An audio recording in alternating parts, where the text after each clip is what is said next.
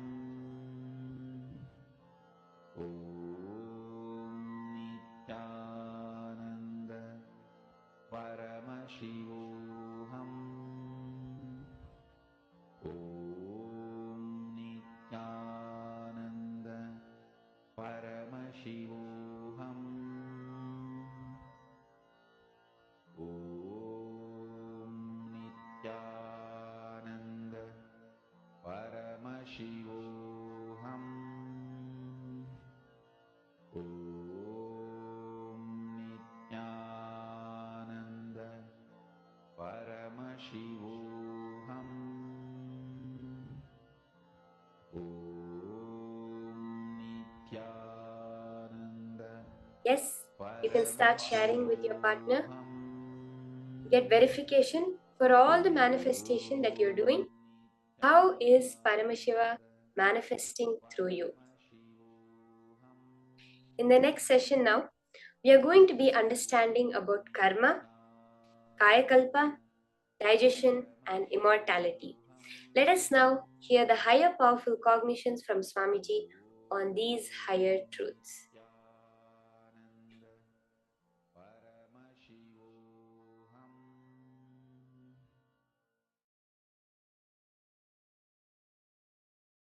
Karma, the hangover of the past. Please listen. We always feel whenever we start anything, things are impossible because in the past we failed. But we forget why we failed in the past. We may not have had intelligence.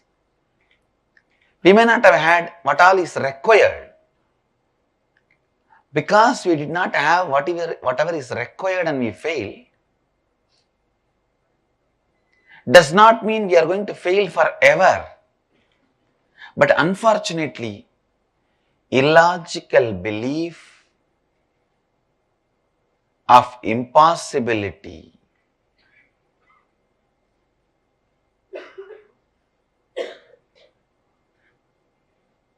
in your inner space is karma. Illogical belief of impossibility. Please catch it. This is the Facebook statement today for all of you. Illogical belief of impossibility is karma. In your inner space, illogical belief of impossibility, when it becomes pattern, that is karma. If you build self-doubt, when you grow up, you are like Dhritarashtra. Developing self-doubt in course of growing up is accumulating the karma, agamya.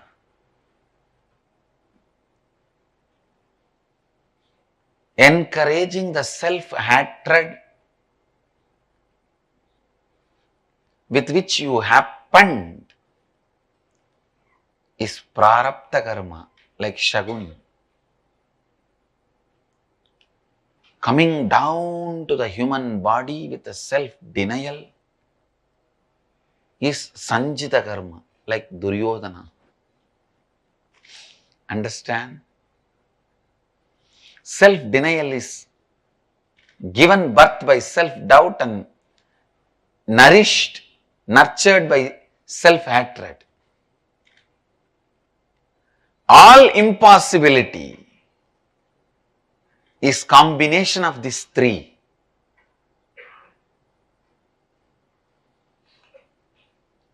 Being held together by self-blackmailing, Gandhari.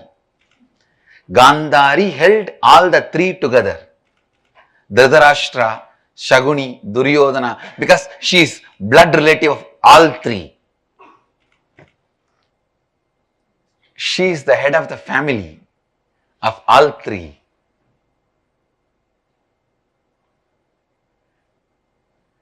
The self-blackmailing pattern,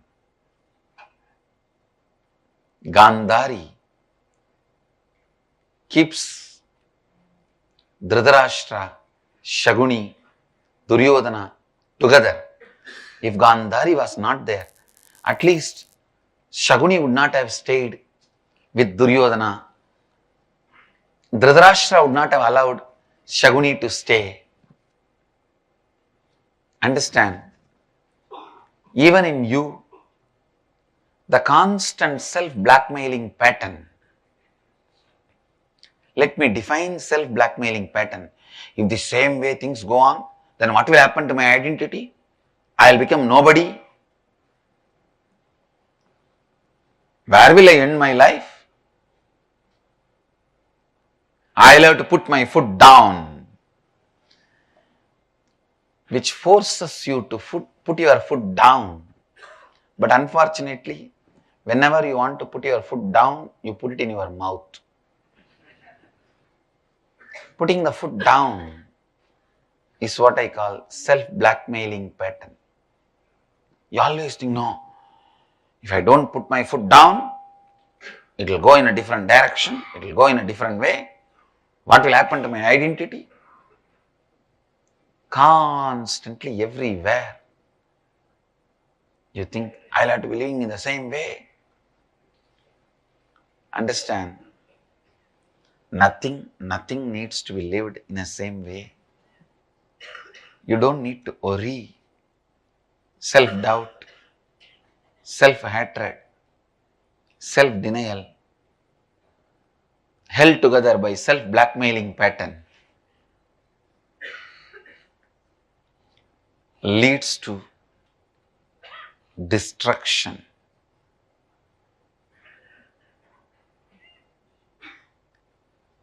Only in the pure, beautiful, Advaitic space, you will even understand, look beyond the self-blackmailing patterns with which you are suffering. Self-blackmailing does not need to be your lifestyle. Self-blackmailing does not need to be the way you are approaching, cognizing your life.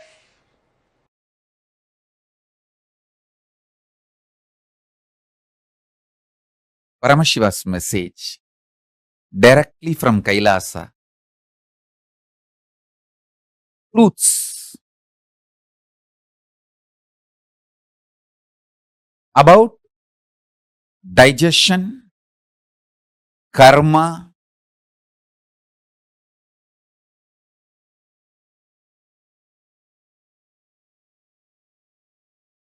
not just liberates you from millions of your patterns, the patterns are converted to power. Understand? Whenever you master a pattern, you conquer a pattern, you demonstrate your powerfulness to your pattern, the pattern gets converted into power.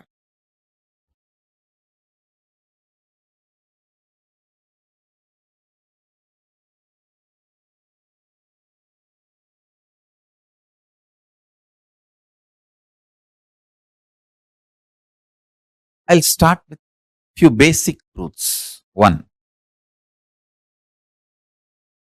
in the field of consciousness, ultimate is all pervading and all inclusive. Ultimate is not exclusive. in the field of consciousness. For example, in a country, there can be only one supremo. Only one person can be head of the state. Not even two. But in the consciousness field, whatever is supremo, that is all inclusive and all pervading. There is no exclusivity. You can't say there can be only one supreme. Pushing our ideas based on politics and this world's reality into the plane of consciousness and trying to say the supreme God is also one is the human stupidity and peak of delusion. But actually in the field of consciousness, the supreme is oneness. It is all inclusive. It is all inclusive. Listen.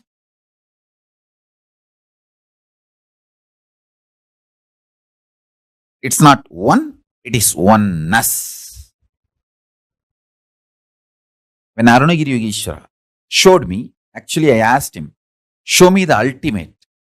Then he just opened himself and showed me the ultimate.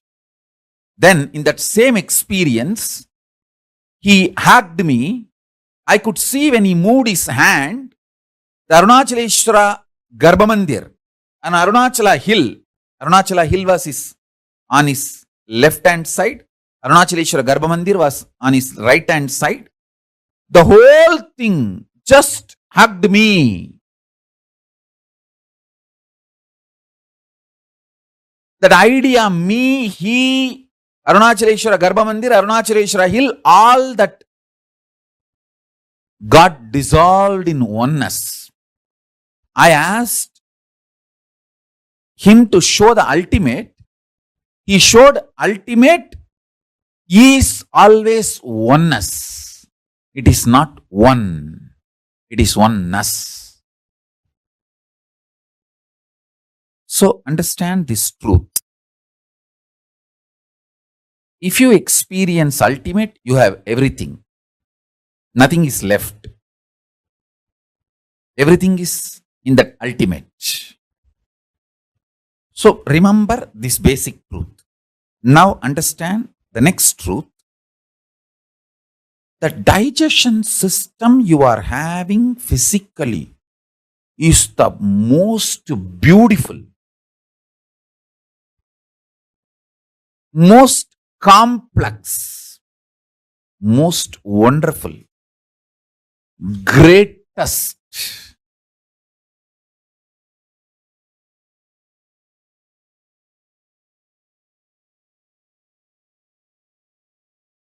most powerful digestion system in the whole universe, not just comparing with all the animals and other species,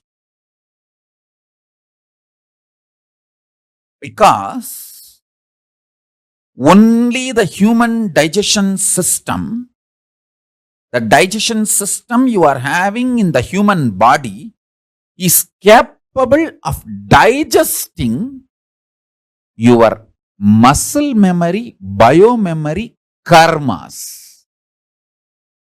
Listen. The food inside your stomach can be considered as a physical karma. Memories in your muscle memory based on your habits, patterns, that can be called as muscle memory. Memories in your biomemory, which forms your obsessive, compulsive, reactionary patterns. Your compulsory reactionary behavior, which is deeper than your day-to-day habits. That is called biomemory. Now, let me repeat. Only the digestion system human beings have is capable of digesting not just physical food you eat, it is capable of digesting even your muscle memories, biomemories, and the very karmas your consciousness, individual self carries when you enter this life. This is direct revelation from Paramashiva. Please listen intensely. One by one, internalize. If you apply these great sutras, you can achieve great understandings and manifest powers. Listen, if you apply these sutras, you will understand many great truths our ancient Hindu rishis have nicely intertwined, added into our life.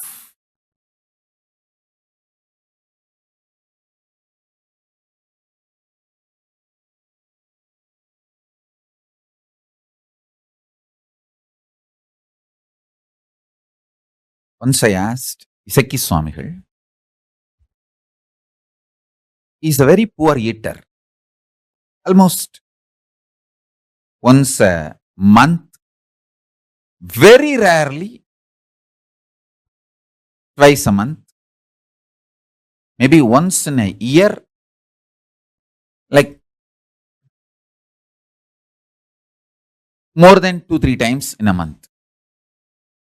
So totally, if you count whole year, he would not have eaten more than 20 times. Whole 365 days, maximum 20 times only he would have eaten. That kind of a siddha. That kind of a personality. I asked him once, he was telling somebody that do this vrata. He was guiding somebody with the naga dosha. A karma comes by killing a snake, which is embodied divinity. Many times the snakes in the temple, in the great spiritual places, are like great siddhas, great evolved beings come in a snake body and continue their tapas. That kind of a snake, by mistake, knowingly or unknowingly, if you kill, that brings naga dosha. So somebody with a naga dosha, he was guiding that person to do certain fasting for Rahu and Ketu. I thought fasting will help the body. How can that clear certain karma? So I asked him. He had an old radio. My father's mother is like a radio addicted. Even in my house, there was a radio. She will switch on that radio and she doesn't know how to switch it off. And she doesn't want to learn how to switch it off. She wants the radio to be on almost 24/7. She will switch it on. Those days, only that one Tamil channel will be there, All India Radio. And it will not be 24/7. It will be few hours. But even after that, she will not switch it off. And it will be like a going. But she is okay with that sound, but she will not switch it off. She doesn't want to miss even one program by mistake. She is like a radio addict. And same way when she comes to Isaki Swami's ashram also, she will switch on that old radio. And sometimes it will not be loud enough. So she will take that, it used to be like this size. She will take that and keep it on a small table and put her ears near that and going on listening. He switched off the radio and he said very beautifully, see how that radio works? That sound waves are there. The radio receives that waves and sings or makes the voice, volume, noise, whatever it is. If we stop the radio, it's not that the sound waves disappear, but that radio stops receiving and making the noise, making the sound. Same way, when you do fasting, the biomemory, muscle memory which is inside you, which attracts karmas and makes those karmas manifest ill effects, bad things in your life, that gets stopped, disconnected.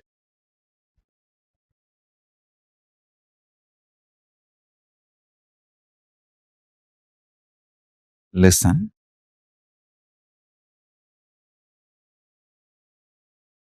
It is such a simple village way of explaining. He said,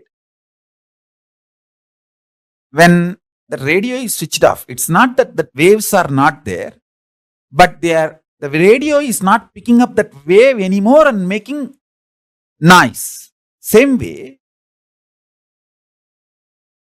in your body, if you remove the biomemory, muscle memory, which attracts these Nagadosha karmas from cosmos and manifests as suffering and pain, if we just remove the biomemory and muscle memory, you are free from that karma and free from that dosha.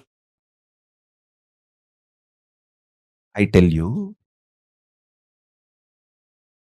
Krishna says beautifully in the Gita, Svalpamapyasya dharmasya trayate mahato bhayat. Even if you practice little bit of this dharma, great mountainous sufferings will melt down and disappear. This is the secret. Digestion, karma, Kayakalpa, immortality. The sacred secret revelations about these four principles: digestion, karma, Kayakalpa, immortality. The great sacred secret revelations about these four principles is the message from Paramashiva directly from Kailasa to all. Now listen one by one. Digestion of karmas leads to Kayakalpa and immortality. Cognizing you are immortal makes your body enter into the space of Kayakalpa and digest all your karmas. Undigestion of karma pulls you down from the state of immortality and Kayakalpa down to the state normal human beings exist with life and death. Karma, understood from the cognition of immortality, leads to Kayakalpa of your body and makes you experience the digestion of all karmas. Digestion, understood in its real sense digests all your karmas, an ordinary kaya makes Kayakalpa dega for you and makes you immortal.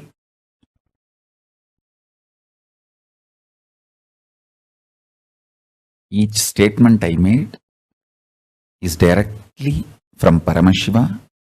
Each of these are like Akashic records, sacred truths. Your digestion energy, Jataragni, is capable of burning all the negative muscle memories, negative biomemories, rebuild your body continuously as your conscious decision. Understand? Every part of your body is rebuilt continuously in few days. Your intestine gets completely replaced in few days. Your liver gets completely replaced in few days. Even your brain completely gets replaced in few months.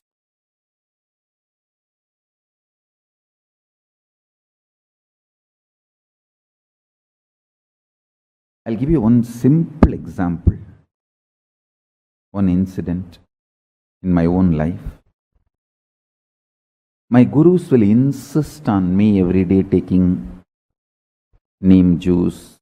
I still remember once, he did not, my Guru Raghupati Yogi, Yogananda Puri, he did not let me eat almost for 5-6 days. Maybe it was the 6th day, he did not give me food, and whenever he says I should not eat, my mother also won't give food. My mother and he was such wonderful nexus, I should say.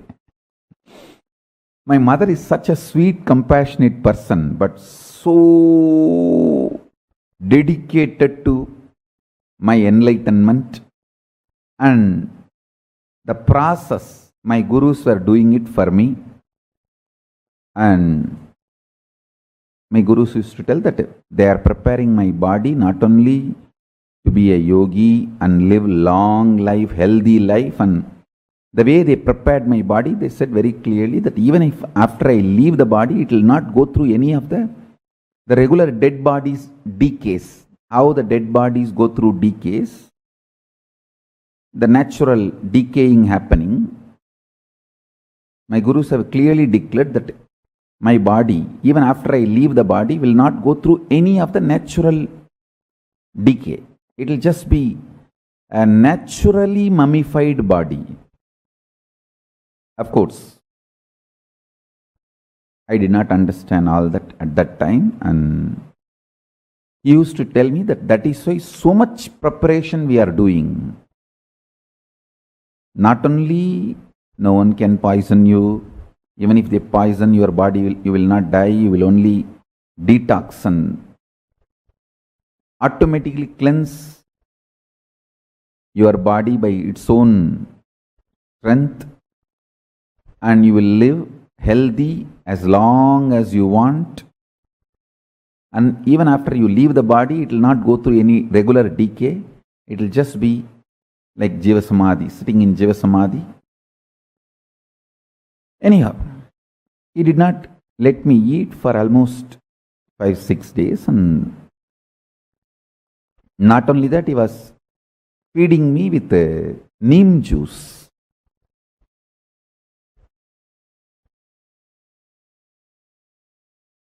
Without food, giving neem juice and asking me to brush my teeth with the neem stick. With the neem stick, I have to touch the haritaki powder as the powder. Neem stick will be like a brush. Haritaki powder will be like a tooth powder. That is the way I have to brush. And 6th day, still no sign of food. And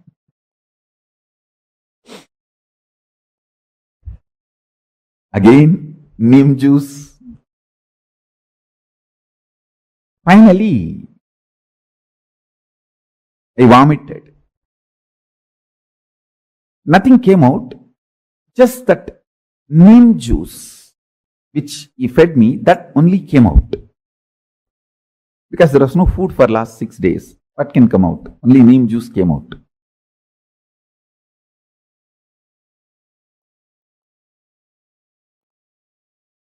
And after checking the color, he said, yes. Ronanir samanam aidichida. Ipani sapadala. It means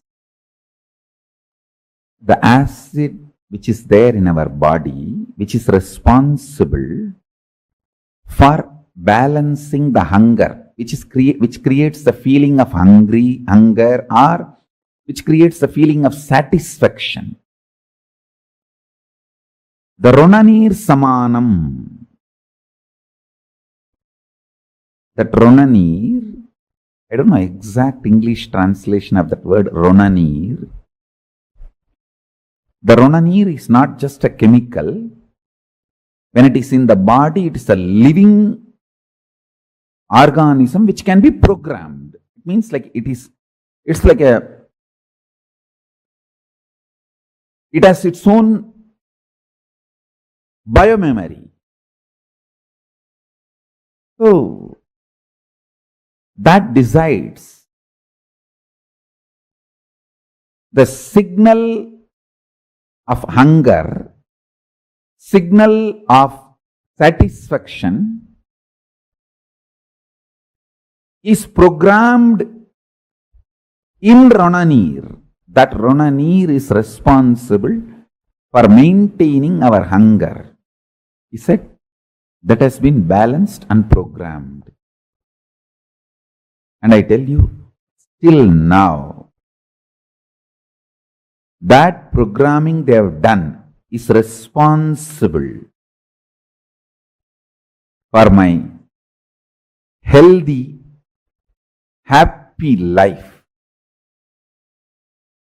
As I said, 42, can sit in Padmasana, no spare parts required, spectacles or teeth, nothing, no spare parts required. Internal or external, happy, healthy, 20 hours a day I can do my work. No medicines, no hospital visits, nothing.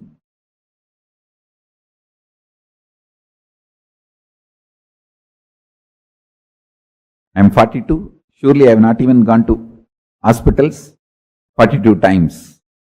Maybe I would have gone to inaugurate, visit, bless, but not for treatment. Only few times, like when I had the fracture, went to hospital for surgery. Other than that, it's their grace. It's their grace. I wanted all of you to know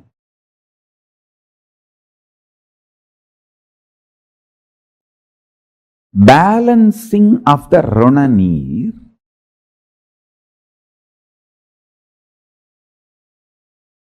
is a very powerful method. I'll give you simple tips. First instruction, keep always your body hungry. Never dump food and fill it. No. You should always feel that subtle hunger. Means constantly the Jataragni is alive, burning. Ronanir balancing gives you tremendous willpower. Biggest problem for the seekers is self-doubt, self-denial, self-hatred. Will persistence will be higher than the self-hatred, self-denial, self-doubt in a strong person. Higher than the will persistence, consciousness. you need a strong, powerful vessel to do the alchemy process with mercury. Enlightenment is just like alchemy process with mercury.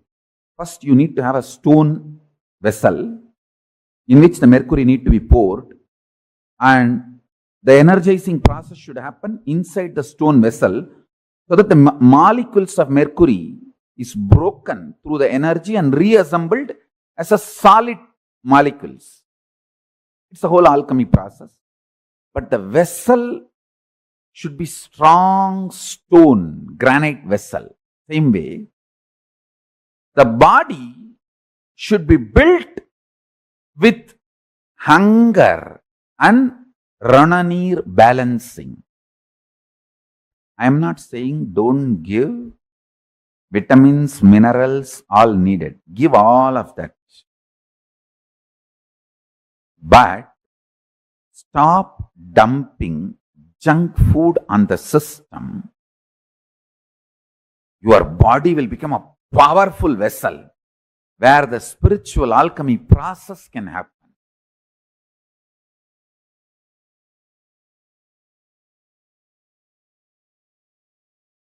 Yajnavalkya Smriti says beautifully, the best detox, Kala, Agni, Karma, Mrit, Vayu, Mano, Jnanam, Tapo, Jalam, Paschatapaha, Niraharaha, Sarve, Ami, Tuttihetabaha.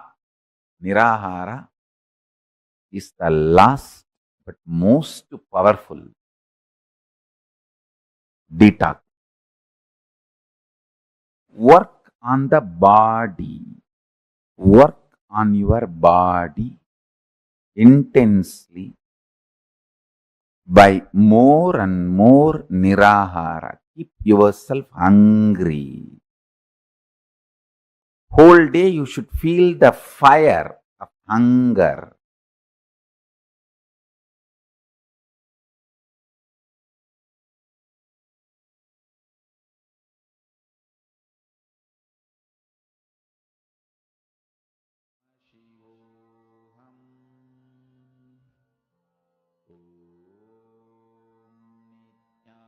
Nithyananda Paramashivoham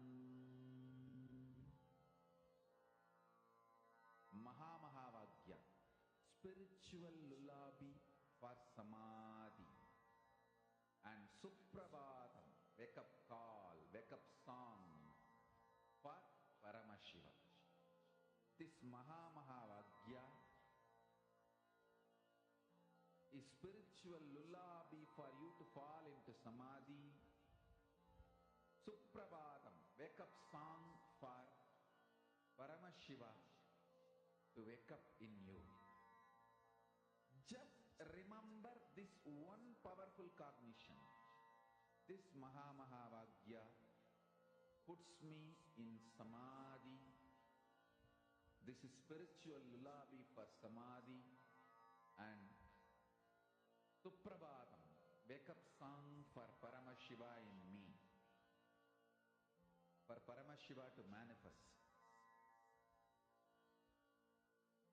With this one spiritual powerful cognition, chant this Mahamahavaagya.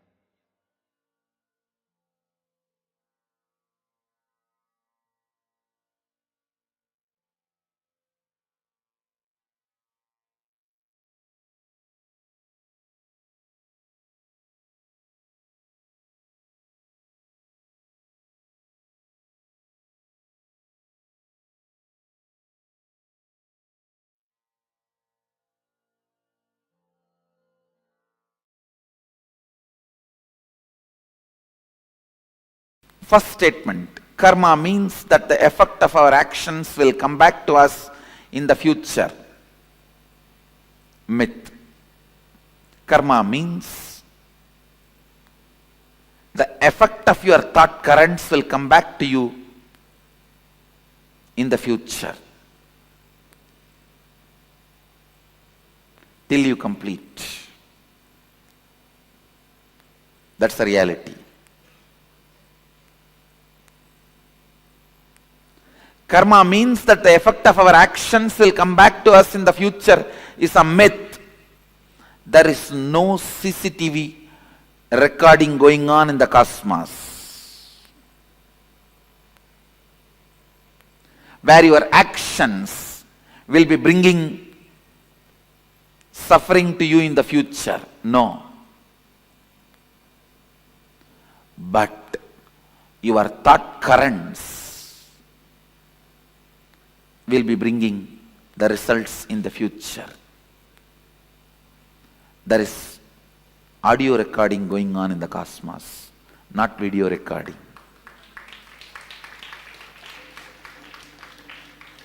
Video recording means your actions being captured. Audio recording means your thought currents being captured.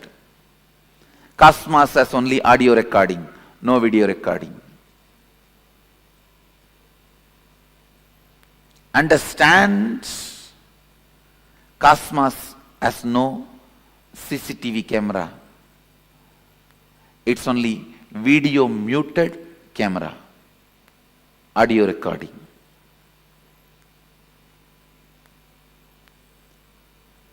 A video recording getting punished is a cheap, childish. God is not interested in that game. God is not playing the game of the judge. And there is no such thing as you will be judged, weighed based on your actions. That is childish, too childish, immature. If God is supposed to do the job, you don't need God. You have enough men who can just analyze the CCTV footage of your life and pass the judgment, whatever is required. Understand, because your organ of seeing is impacting you so much than the organ of listening, you think cosmos also judges based on the action. No. Only the thought current comes back as karma, not the action current. Next statement here. You can cancel out bad karma with good karma by doing good things. It's a myth. It's a myth. Please listen. You can cancel out any karma by cancelling that whole thought pattern, whole thought current.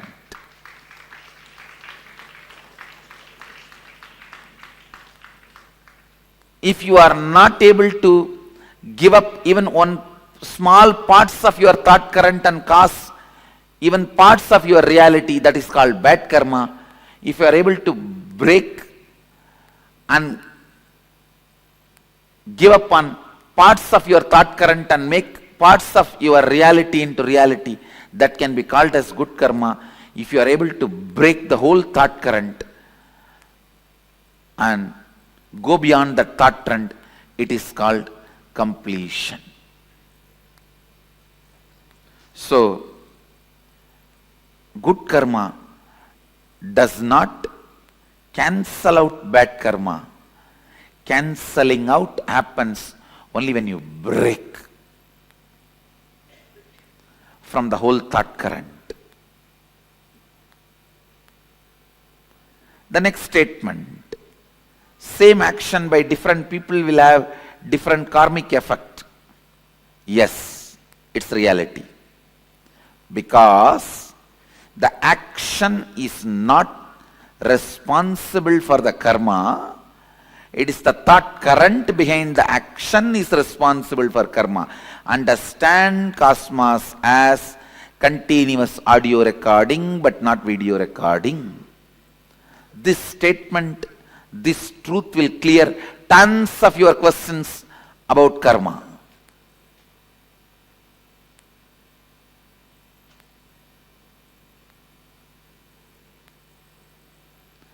In video recording, visuals are always new. In audio recording, it is always a single flow. Please understand.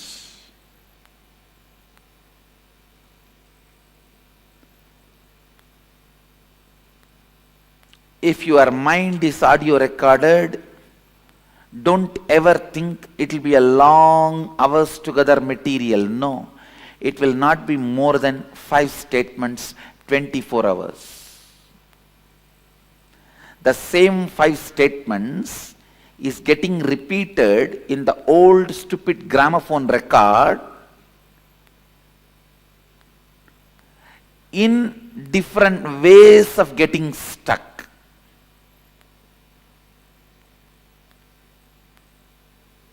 Just this one statement, I ate and like kaka biryani. I ate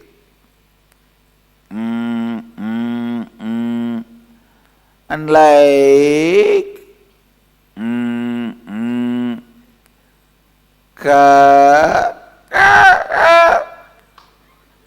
biryani. Maybe next time, I ate and like kaka biryani.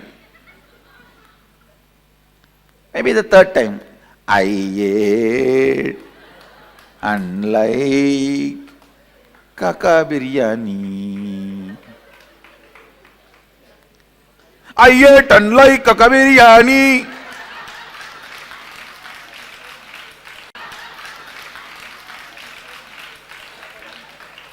That's all is your inner audio recording. Please understand. If you think, if you are inside audio recording is done, you will have multiple things. You are wrong. You do not know you. The more restless you are, you think more thought currents you have. No. The more restless you are stuck in the same thought more number of times. Not more thought current. You are repeating the same more number of times, not more number of thought currents. Listen. Listen to this understanding. You can be complete and be liberated today. Internalize this truth.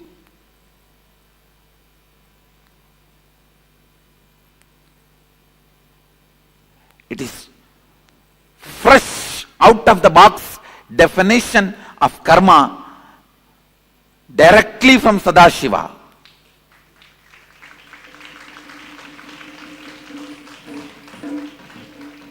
Remember this one truth. Your life has no video recording, it only has audio recording. Your actions do not count, your thought current counts.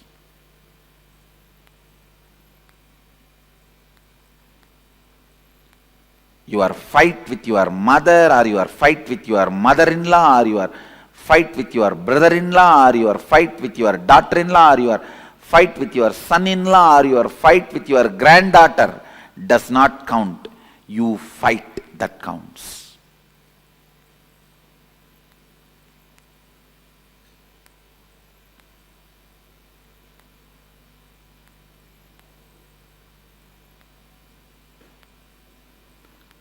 Same action by different people will have different karmic effect. The statement is true. Next statement. Karma cannot be changed.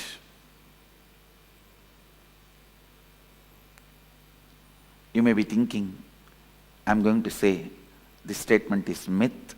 I am saying truth. Karma cannot be changed. It can only be discarded. It cannot be changed. It can only be discarded. Understand the thought current of fight, thought pattern of fight.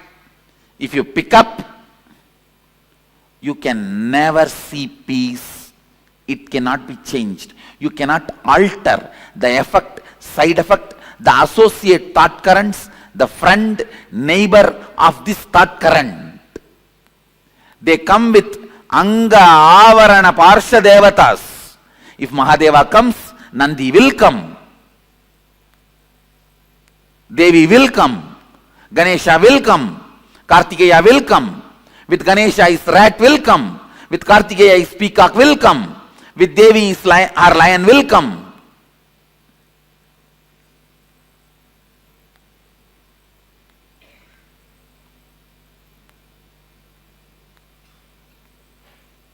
You can't change it.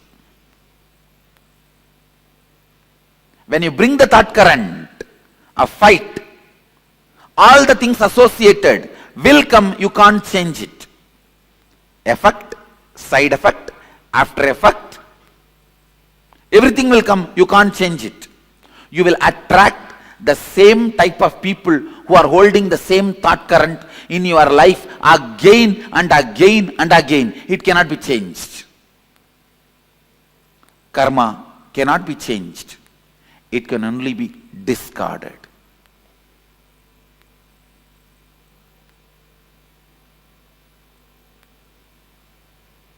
The good news I have for you is karma cannot be changed. The great news I have for you is karma can be discarded.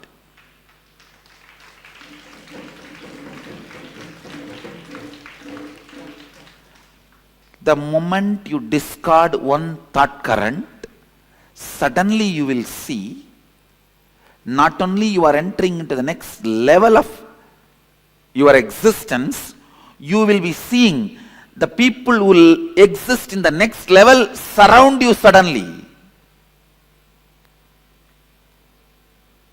It is literally like Indian movies, how the moment you fall in love, the scene changes.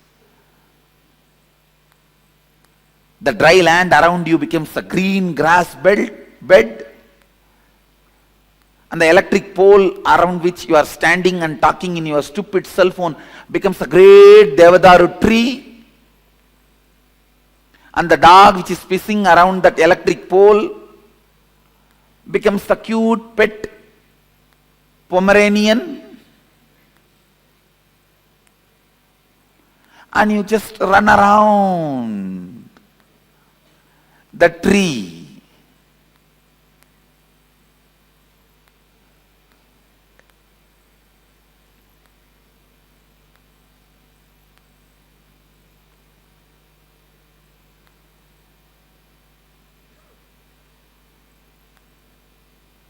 Sometimes you even feel the chillness around the pole. Ice around the pole till police comes and picks you up.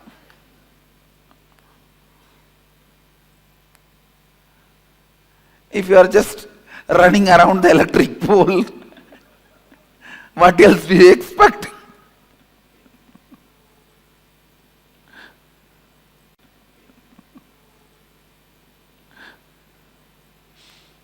Just like how in Indian movies, the moment you fall in love, your whole inside, outside changes. I tell you, exactly the same way. When you complete even with one thought current, the whole thing suddenly around you will change. It has to change, only then you are completed. Your friends in reality and your friends list in Facebook. Your likes in reality and your likes in Facebook. You are right, wrong, good, bad, everything suddenly will change.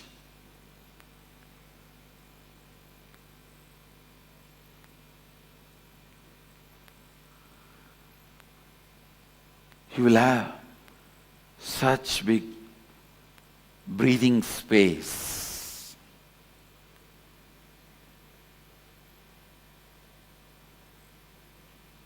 You will have that breather.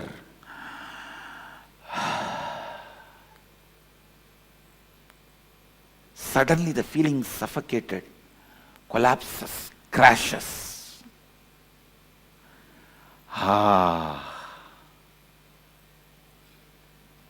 That becomes the music of your whole being.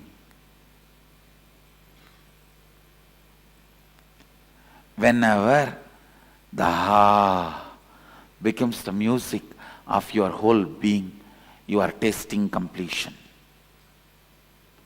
You are tasting completion. You are tasting completion.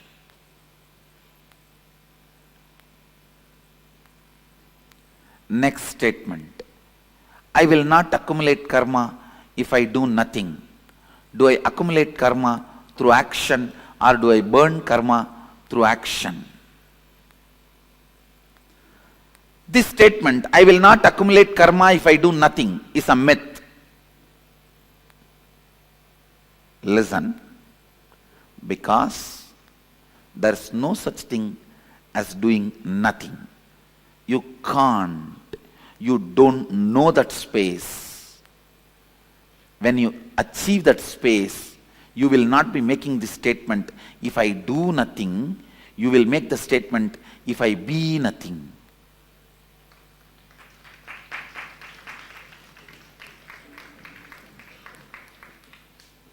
You can never be doing nothing if you are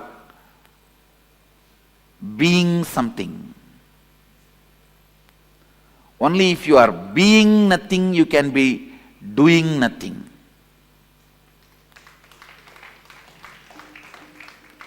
So there is no such thing as doing nothing.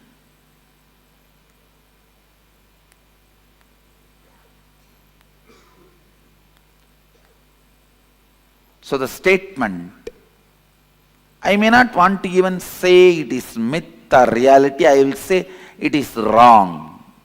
The statement is wrong.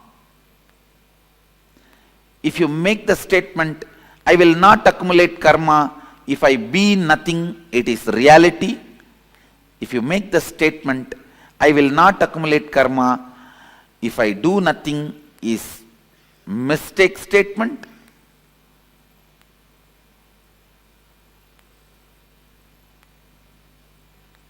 If you make a statement, I will not accumulate karma if I am doing nothing, is a myth statement.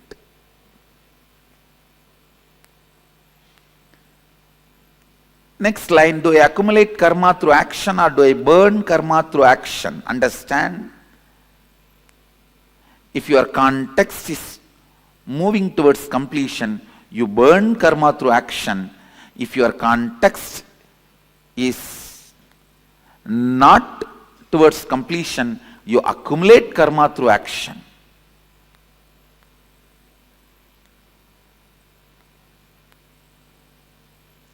Whether you burn karma through action or accumulate karma through action is dependent on how you hold you, the context you set for you.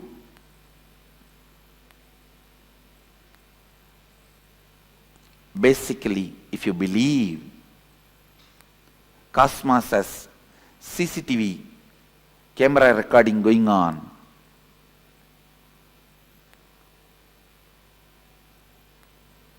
you will be accumulating karma by action, because that kind of a faith will lead to that kind of a thought current and action flow.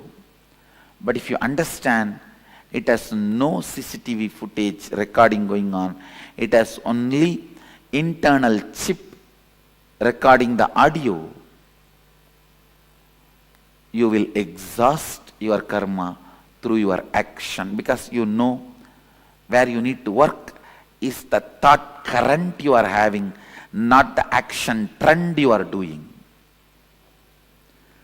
the struggle is not supposed to be done to wake up early morning 4:30. The struggle is supposed to be done to break the lazy thought current and boredom thought pattern.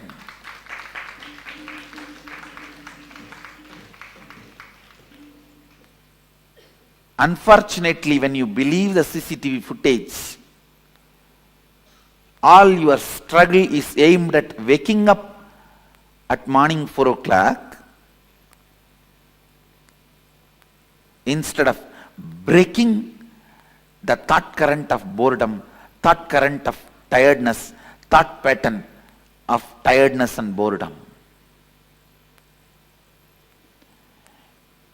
Even for your whole life, if you wake up early morning 4:30, did not break your thought pattern, thought current of boredom and tiredness, you built a good habit, not liberation. Habit is a habit. All of you know, I may want to remind you once more. In habit, if you remove the T, if you remove the H, a bit will be there.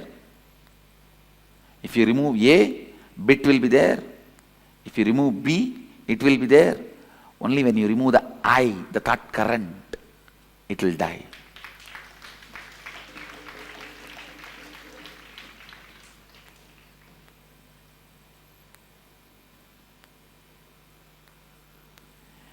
Even if you work whole day in Microsoft, did not complete with that thought current of feeling bored and tired, understand, you will just feel stuck and feel exploited, sucked and die by 45. After 45, if something is left in your body, that may be much worse than death.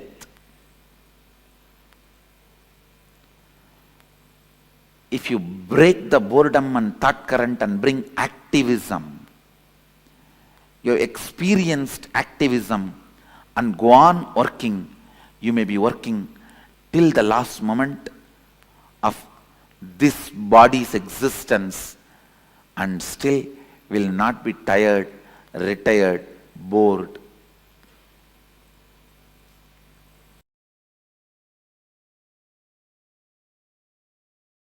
Listen.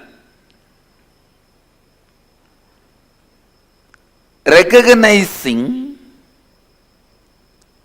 the karma pattern in which you are stuck, thought current in which you are stuck, and deciding to liberate yourself from that thought current is vidya.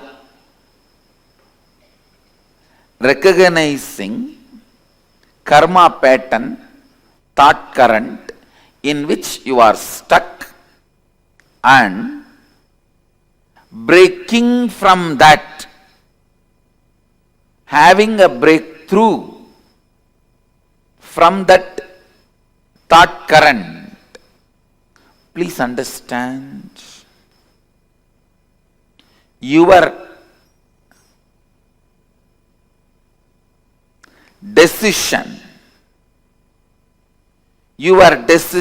to change you, your decision to have a breakthrough in your thought current is required basically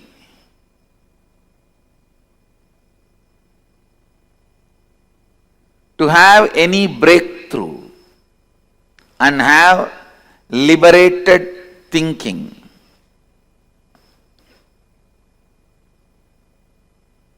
Understand some of these basic truths. If you have a thought current which can cause some health issues, Be informed that thought current can never give you fulfillment in wealth also. And it can never lead you to enlightenment also. It cannot give completion in any field of your life. Understand? I am not saying enlightened one will not fall sick. All I am trying to tell you is, when you are working towards enlightenment, if a thought current is bringing sickness to you, it will not be able to bring completion to you. Means, the thought current which you are entertaining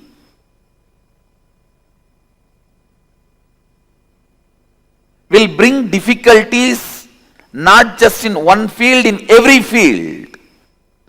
So the repairing of thought current is not going to help, only replacing it is going to help.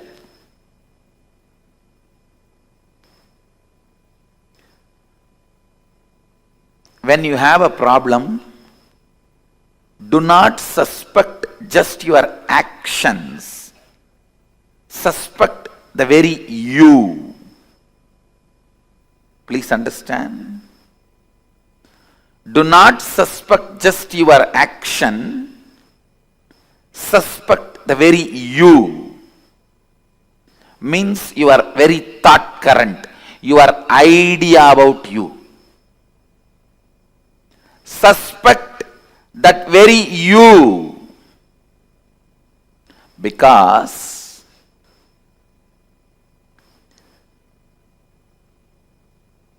change, transformation, reinventing yourself, having a breakthrough from karma pattern, all this is easy and doable in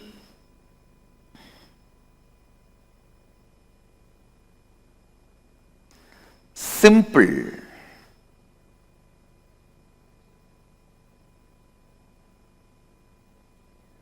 decision of suspecting your very thought current. Please understand.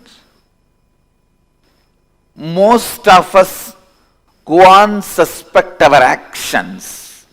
I think morning I don't get up and do yoga, that is why I am sick. I think I don't go to office in time, that is why I am not earning. I think I am not taking right decisions in my office, that is why I am not earning. All this is suspecting your actions. No. That is not going to solve the issue. That is not going to give you a breakthrough. Suspecting your very cognition about you. See, early morning, unable to get up and go for yoga, means you have the deep cognition that is not possible for me. It doesn't look like me. It looks like somebody else, not me.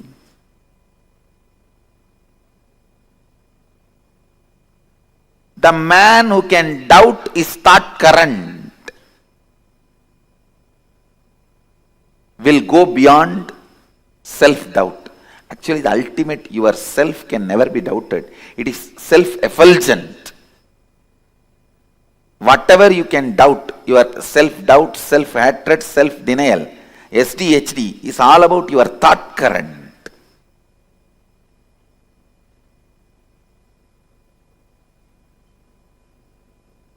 You should doubt your thought current, which is creating SDHDs in you,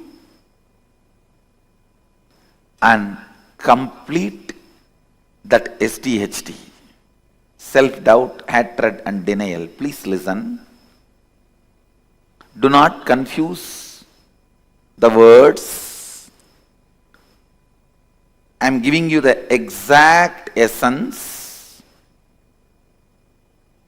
The thought current which you are having about you, the cognition you carry about you, that is what you celebrate as you, even though that is not you. What you celebrate as you need to be doubted. And the completion need to happen for the doubt by dropping that very self which you cognize as you.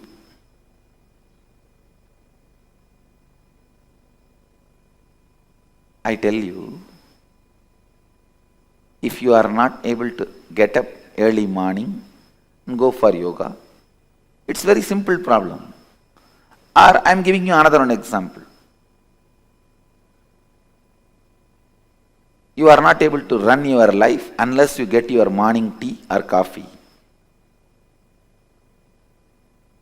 You are not able to relax unless you take out your stress on somebody else. Listen, it may look very simple issue. The simple issue can't be healed, completed, just by you attending to some of your actions. No. Understand? Don't think that morning not able to get up, that problem will be solved if you learn to become active in the early morning. No. It's not that people who don't get sleep early morning are enlightened beings. No. You need to dig out and complete that very pattern. You need to dig out and complete with that very pattern. Why you are not able to get up? Why you are doing what you are doing?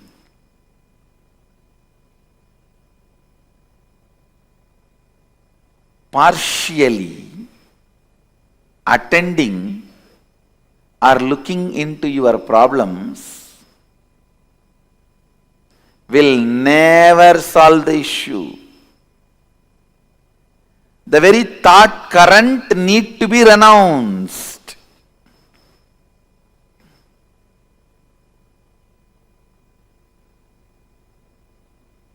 If you are having headache,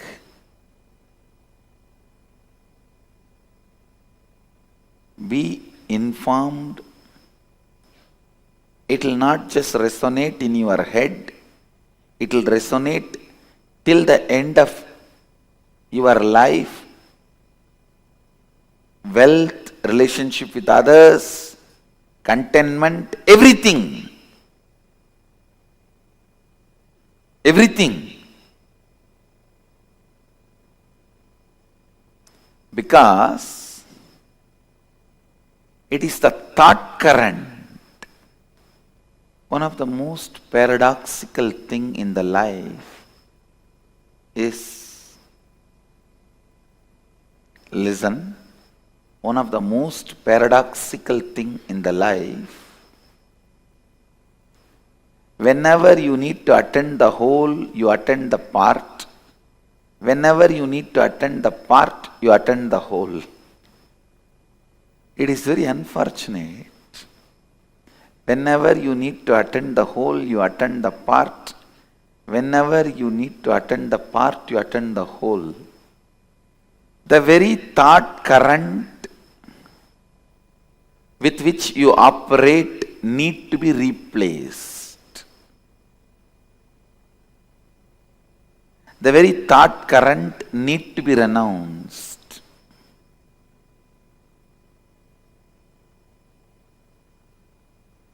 If you are entertaining the thought current, you don't have enough energy to wake up in the morning. I tell you, even if you have billions of dollars, you will be constantly craving. You don't have enough money to do what you want. because you do not know the power of the money which you already accumulated and having it. You will consider them as zeros and still continue to feel poor. I tell you, the man who feels active about himself, the kind of a richness he feels, and the man who feels stagnant about himself, the kind of a poverty he feels, I tell you, feeling stuck in your inside is the real poverty. Feeling stuck in your karma pattern. When I say feeling stuck, I define, please listen, I'll define feeling stuck. Today, you somehow wake up, do little yoga, and even go up to the level of Kirtan, Guru Puja, the 9 o'clock flat. Then for 1 week, nothing moves. Again, after a week, you attend Karma webinar and you decide to break from that pattern. Again, 2 days, things move. Again, you are back to square one, sometime even square zero. This is what I call feeling stuck in the pattern. Feeling stuck in the pattern. Understand,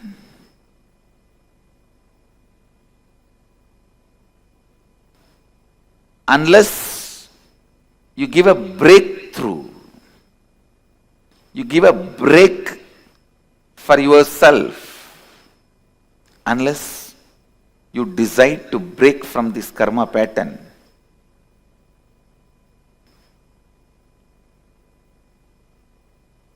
completion never happens.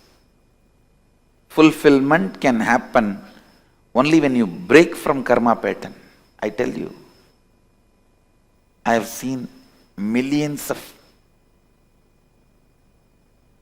beings, not just human beings, Gandharva, Kinnara, Kimburuda, Yaksha, Rakshasa, Bhuta, Preta, Pichacha.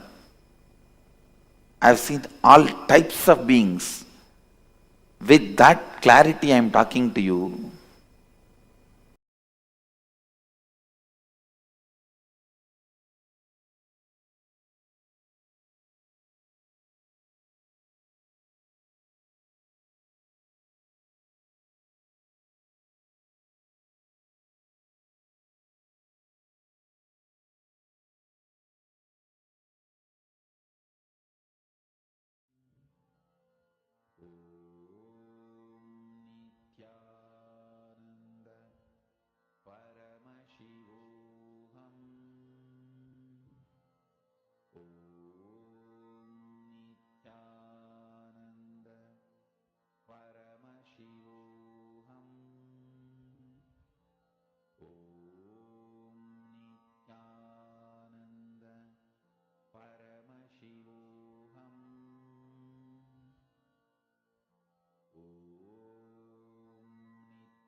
Nithyananda Paramashivoham. Nithyananda Paramashivoham.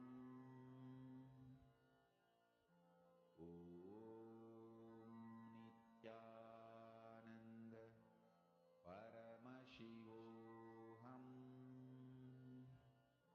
Nithyananda Paramashivoham. Nithyananda Paramashivoham. Nithyananda Paramashivoham.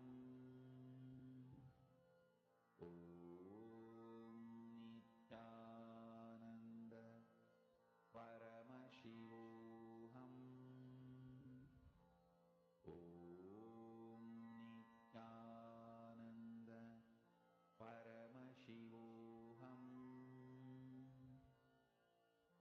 Nithyananda Paramashivoham.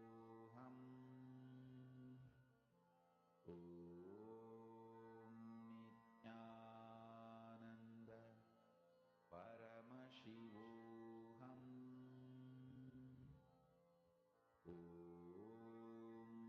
Nithyananda Paramashivoham.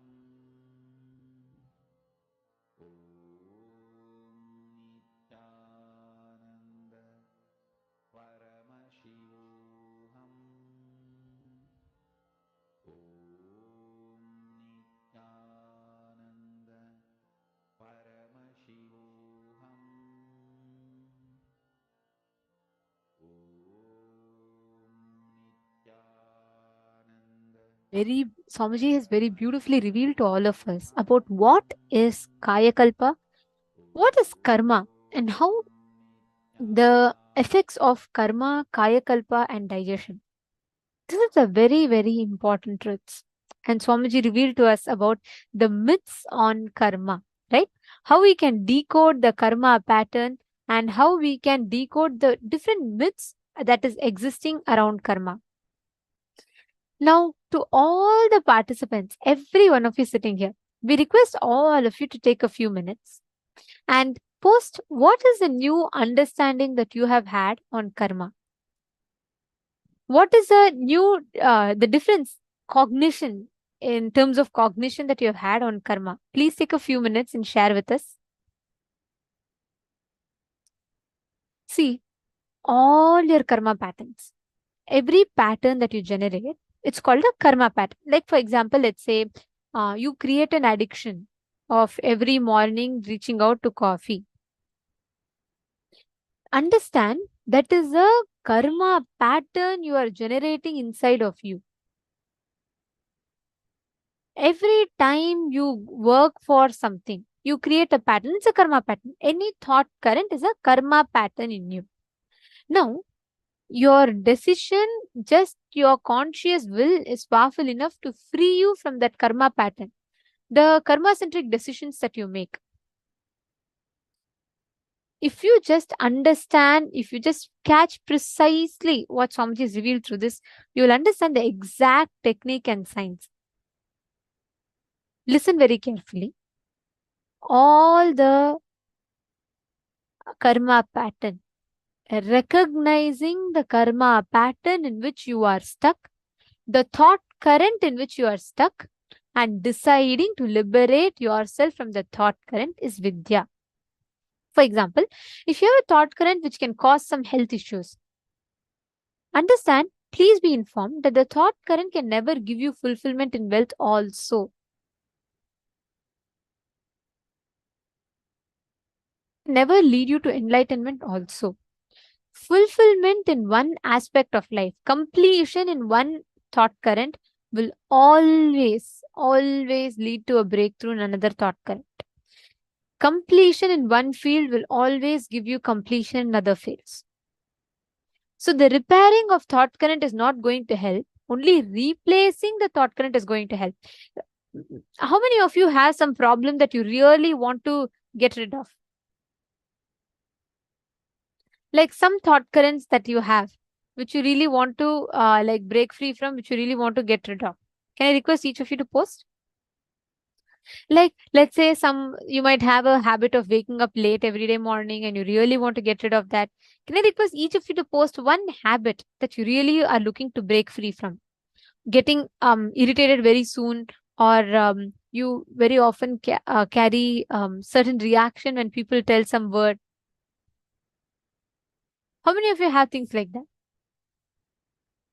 Yes? Okay, I see yeses in the chat. Listen very carefully. Every time you create a pattern, your whole brain is processing and creating a particular pattern in you. So listen very carefully. Your brain makes the habit into a pattern. Like for example, if you see Grand Canyon, why is Grand Canyon the way it is? Because for millions of years, river or some water body has flown through it, and it has cut. So because of that erosion, there's a valley, right? Now, every pattern deeply creates a groove in you that strengthens. And that becomes a karma pattern. Understand? You can never repair. You can never say, okay, let me try to, change this pattern. No, you can never repair the pattern. You can only change the thought pattern. If you have a thought pattern that is inducing powerlessness in you, taking a responsibility to replace that with the thought patterns that gives you completion. Rama Devi is saying, yes, you want to get rid of agitation. Karin is saying, meeting abusing people or having them around me. Now listen, Ma, it is not just people are coming. Something in you attracts that kind of situations in life. Now the whole game here is about how you want to break free yourself from that. What is the way, action that you're going to take to liberate yourself from that particular karma pattern? Karma cannot be changed. You cannot change a karma. You can replace a karma pattern. You can replace a particular thought pattern. Understanding?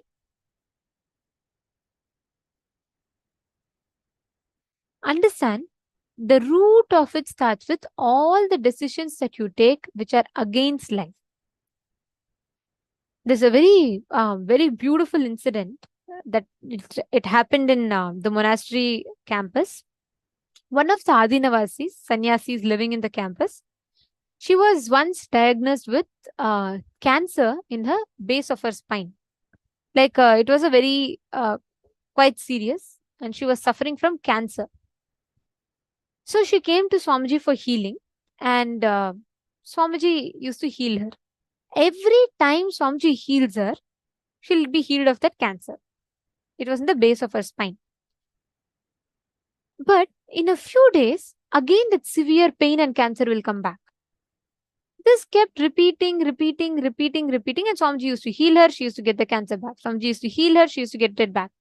This cycle went on for quite a long time. So Swamiji said once Swamiji scanned her to identify what exactly was the reason. Again and again, it keeps coming back in her body. Then Swamiji spoke to her, and Swamiji helped her identify.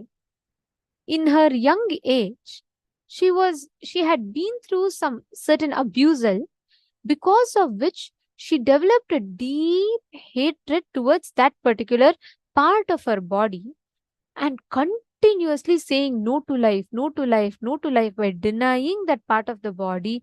That part of the body caught cancer. You'll be shocked. When Swamiji told this to her, when Swamiji walked her through, she was crying. She said, yes, Swamiji, I've been suffering from this. I was abused when I was young without my consent. And I suffered a lot because of it. And I started hating myself very deeply. Swamiji gave her a very powerful technique. Swamiji told her, for the next 21 days, every day, Just go to a room, take a pillow, visualize that pillow is that person. Scream, yell, cry, show your all the anger in that to that pillow. And after you finish that whole thing, just sit and deeply connect to that part of the body that you hate. Just deeply connect and offer your gratitude to that part of the body. And I tell you, she did this within 10 days. She got rid of the cancer. It never came back to her. This is the power of breaking yourself free from karma patterns. All the known, unknown karma patterns, this is the root. Karma cannot be destroyed, but it can surely be replaced. This incident was very, very powerful. Just by doing this one meditation process, she just replaced that karma pattern, that same karma pattern which made her again and again decide for suffering.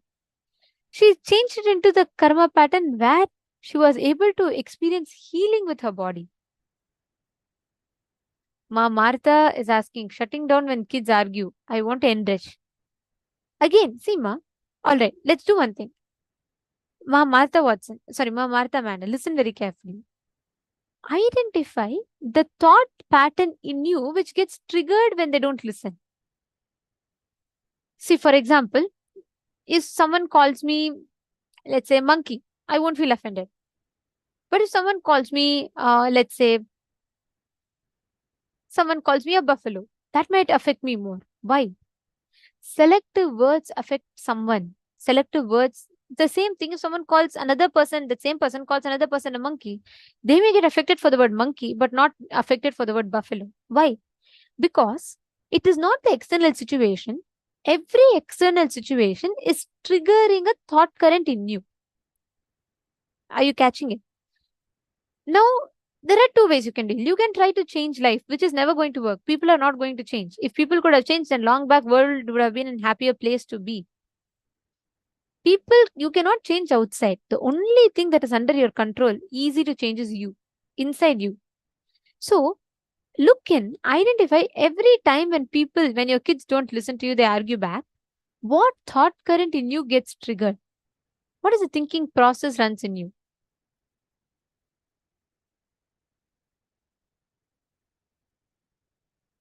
So, understand, identify the thought pattern, and you can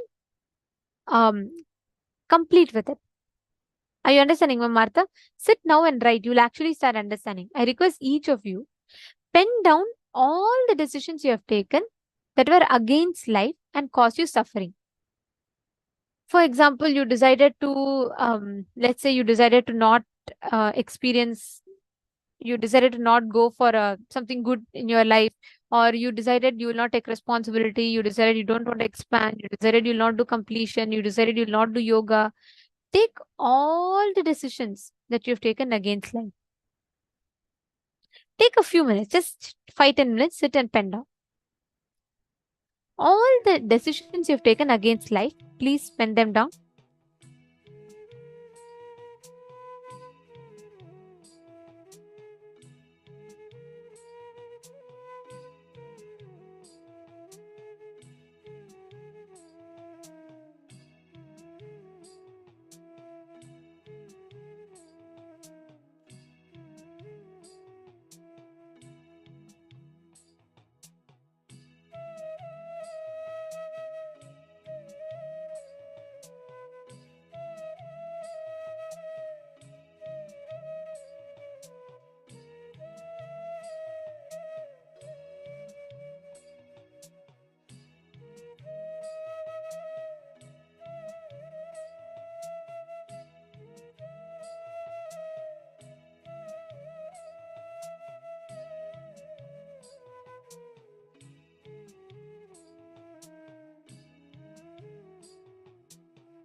Hope all of you have finished writing.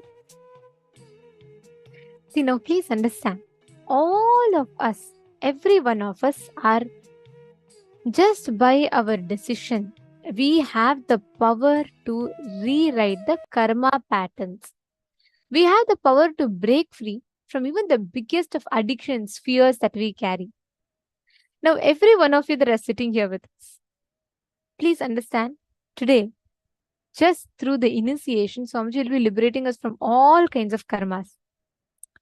Now, from morning till now, we've understood about karma, we've understood about how to break free from karma, and so on. The first thing that happens when you break a pattern is energy oozes out of you. Actually, suddenly you will see, how many of you have experienced this? Whenever you do completion, you'll suddenly feel like you're just overpowered with energy. How many of you have experienced that before? How many of you have experienced that? Suddenly, when you do completion, you will feel like suddenly there's so much of energy, even you will not know from where.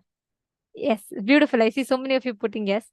Understand, you know why this happens? Swamiji tells, every time you break a pattern, a power gets released. Every time you do completion, see, it's like, I'll give you all an example. So let's say I have this bottle, right? So now, if I pour the water, right? Like there's water in the bottle, and if I bend the bottle, the moment, because there's a cap, the water cannot flow any further, right? Am I right? So because there is a cap, and that cap is blocking the flow of the water is stagnant, stuck here. So this container has water, but the water is not being useful because there's a cap. Now, if I remove this cap, the water continues to flow. Simple logic. Exact same logic applies to our patterns. The water is like consciousness, powers, your identity. Your existence is Paramashiva. This cap is like the pattern. We all screw it tight, and we put the cap so tight that the water cannot flow. And we suffer with that pattern. That's what is called as root pattern. Now, doing completion, if I remove this bottle cap, what will happen? The whole water is going to flow out, correct? It will just immediately gush out. The exact same thing happens when you complete, the energy gushes out. That is why we all feel sudden surge of energy during completion. Now, the only thing we need to do, the only thing we need to understand, the only thing we need to do is apply the science of completion. And whenever you complete, whenever you break a pattern, the energy gets released in you. That energy is what is life energy, Atma Shakti, the energy of enriching. Enriching is the power of living. Every moment of your life, you can harness that power. Let us learn about the science of enriching. What is enriching? And today, all of us are having a very, very special initiation. And very soon, we're all going to be entering into the darshan. Can I please request all the participants to come and settle down, please? Nithyananda, can I request all the participants to please settle down? Please take a few minutes and please be seated. Very soon, the darshan is going to be starting in less than an hour. So, the next session is an important session for today's initiation. Today, all of us are going to be receiving the Apyayana Diksha, initiation into enriching. So, this session, you're going to be understanding what is enriching, how you can harness that energy completion releases in you. So, let us now listen to the revelations from Swamiji.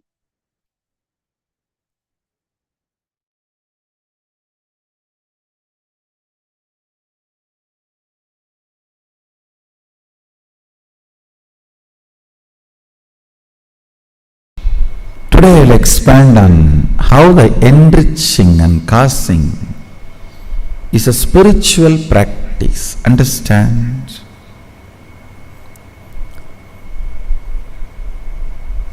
Fundamentally, the purpose of the life, not just human life, is to manifest Pindanda to Brahmanda, macrocosm to microcosm. one cell amoeba to Mahasadashiva. See, whichever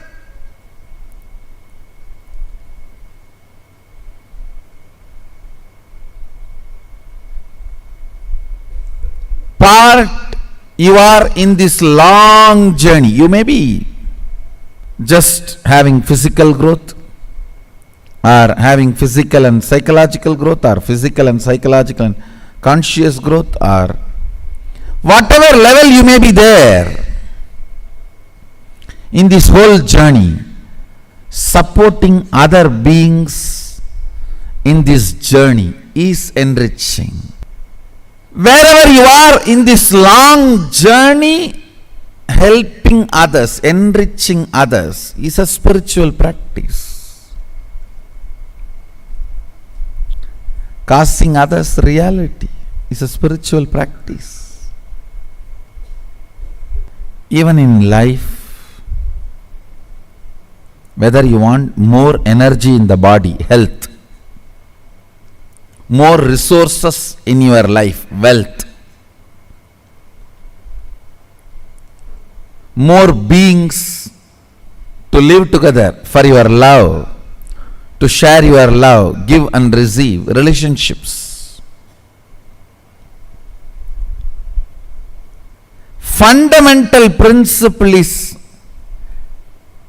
coming to conclusion to enrich and cause.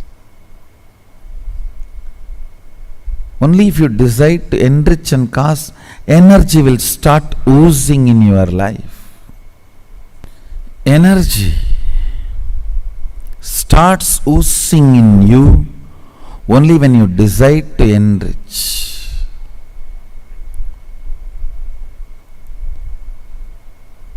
It expresses as health, it expresses as love, relationships, it expresses as resource in the life, like wealth.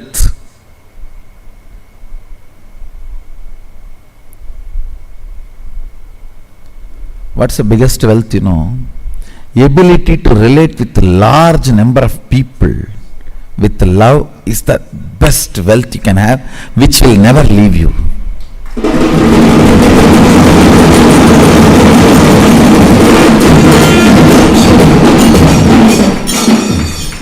Which will never leave you. Understand? There is only two ways you can be wealthy. The organic way of wealthy is ability to relate with multiple people with energy. Toxic way of relating is ruling.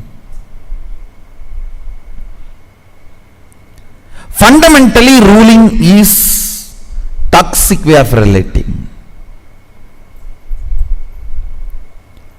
All human beings should be given a chance of love relationship only if he or she is not even mature to relate with that love relationship. I have seen when you shower your love, people think you are innocent and you can be cheated. Then no other way they should be ruled, because they want that only. They come and tell, rule me, only then I will be disciplined. Otherwise, I myself do not have any discipline. I don't trust me. I can't control me. You control me.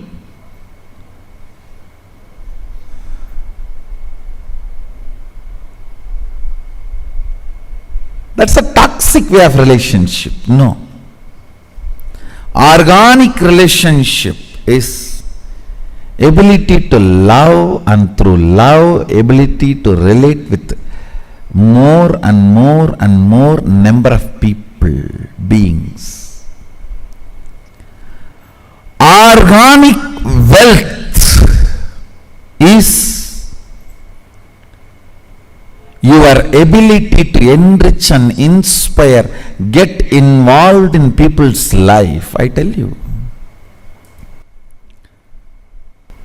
Even if you don't have this capacity, love to relate with people, learn it. That will be the best training you can have in the life. Whatever you want to become, this is the fundamental training. This will make you successful.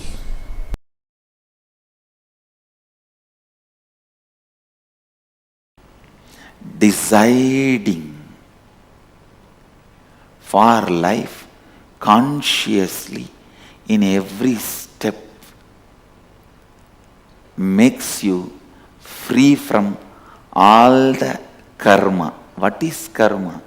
Karma is nothing but your decisions against life sitting in you and harassing you, putting you in incompletion. Your decisions against life which sits in you and puts you in incompletion is karma. Is karma.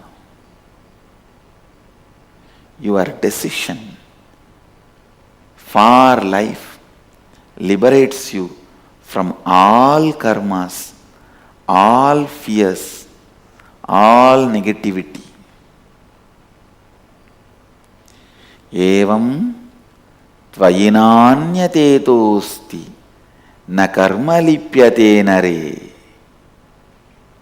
There is no other way by which a man can free himself from the bondage created by the deeds. Listen.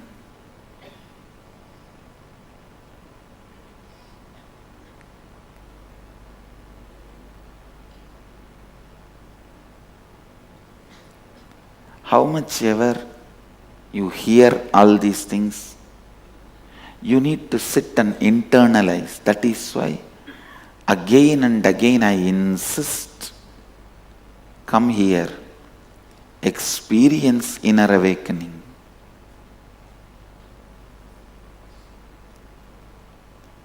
Experience completion. You will see this whole truth, deciding for life, will become your very core cognition.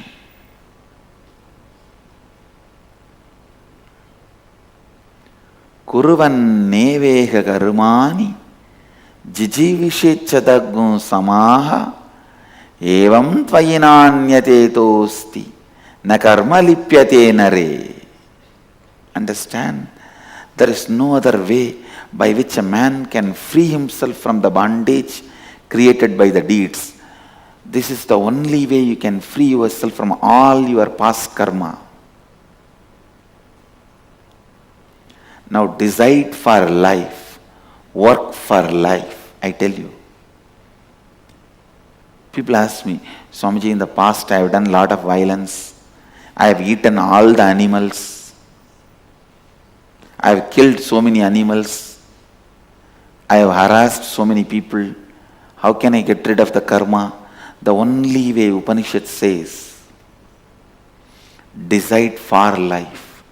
Enriching is the greatest decision for life you will take. When you enrich somebody with wealth, your karma, your decision against wealth, your karma related wealth will go away. You will be free. When you enrich somebody with food, your karma, your decision against food, that will go away. You will be free from it. When you enrich somebody with a spiritual knowledge and enlightenment, all your past karma, decisions against life, bondage created by all the past deeds, all the karma will go away. You will be free from all the karmas. You will become a Jivan Mukta. You will live Advaita. Every problem you face is your decision taken in the past. Every obstacle you face in your life is your decision you took in the past, knowingly or unknowingly.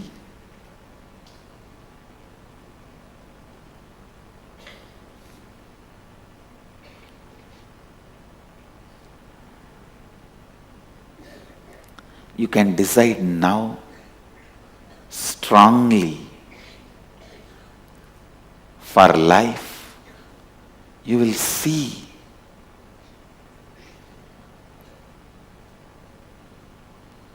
everything, all the best things of life expressing itself. All the best things of life radiating itself. Upanishads are so clear. They are declaring there is no other way. Evam tvayi na anyatetosti na karma lipyate nare. If you want to be liberated from the karmas, there is no other way. There is no other way to be liberated from the karmas. There is no other way man can free himself from the bondage created by the deeds. Kurvan neveha karmani jijivishecha daggum samaha evam tvayinanyatetosti na karma lipyate nare.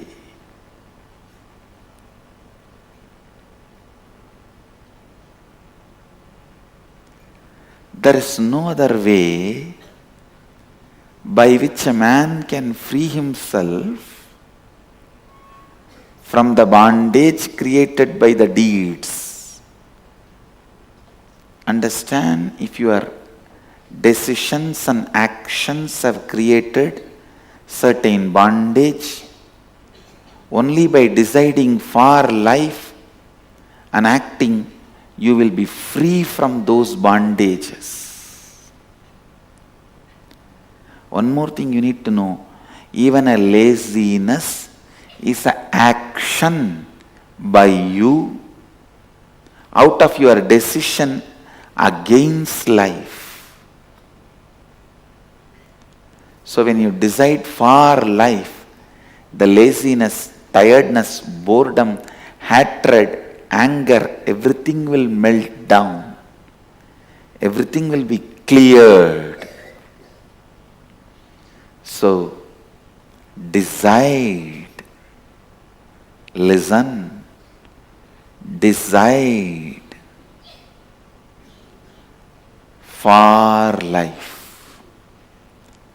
Decide for life. Decide for life.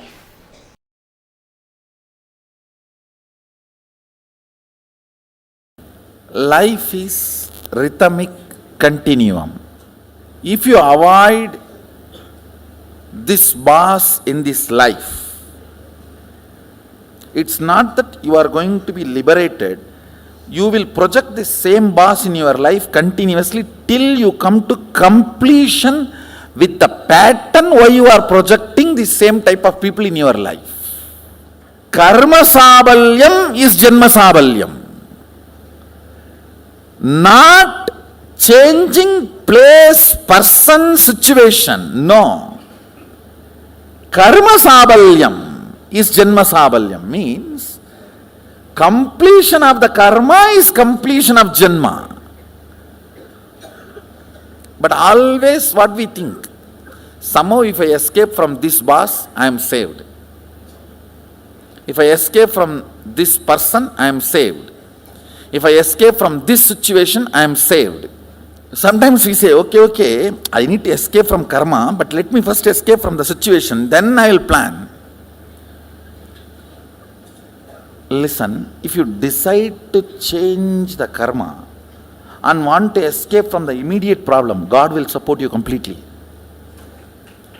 Any man who decides for completion, the whole cosmos supports him. Cosmos is not interested in taking revenge on you. It is interested in rejuvenating you.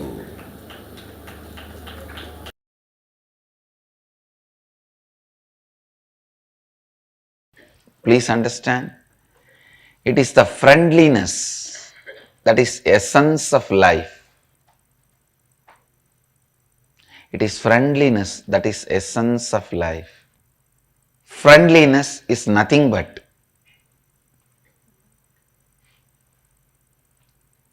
positive self-fulfilling prediction about the other person.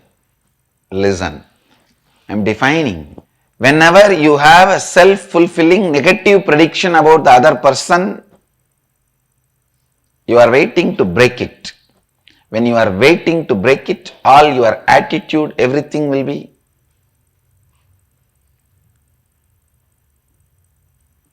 fuming with anger, agitation, irritation. Friendliness is self-fulfilling positive prophecy about the other person. All your prophecies are powerful enough for self-fulfilling. Means if you decide today your day is going to be a very bad day in the morning, it is going to be bad day. Because you know how to pick up the bad things and assemble and see. Today is a bad day. You are capable of it. You will even make it and do it. There are some blackmailing media in India does just for the news. If they want to show somebody as bad, they make news as bad and portray that person as bad. If you decide today is going to be a good day, you know how to make good day. Even if there is something wrong, you will stand and struggle, and that struggle you will make it as a, see how I responded, so it's a good day. You know how to make a good day or bad day. Any prophecy you create, it is powerful enough to fulfill itself. All prophecies are self-fulfilling. Listen, ध्यान से सुनिए. When you see a person,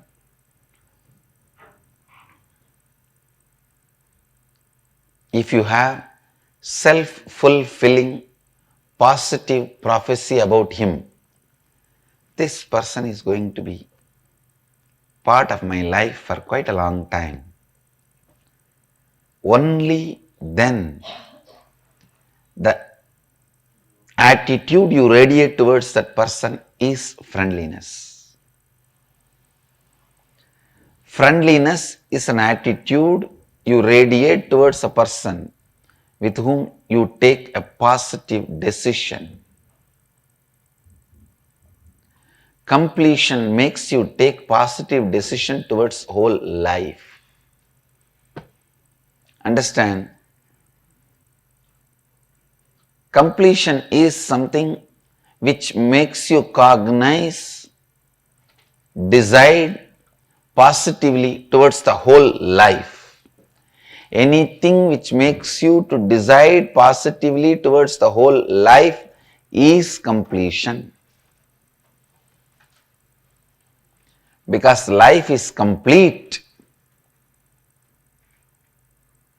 Completion makes you decide for life. Listen, because life is complete, completion makes you to decide for life. Because life is complete, completion makes you decide for life. All of us have this one big pattern that everything should be done by somebody for me. Whether it is pushing inside or pulling outside. brushing the teeth or taking bath.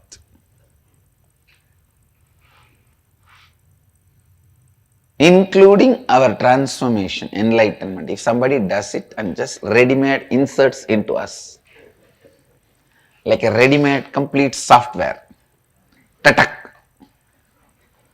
And then you open your eyes and see, yes, I am enlightened.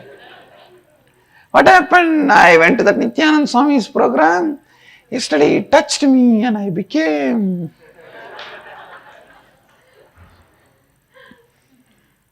Everyone expects that everything should be done by others for us. But who is that others? Nobody knows. Please understand, when others do it, they will do it as per their specifications. Which is enlightenment for me may not be enlightenment for you. So I can only give you the tools. The final painting has to be done by you. Understand? I can give you the tools and knowledge. But the final painting has to be done by you. Otherwise, my portrait cannot be your portrait.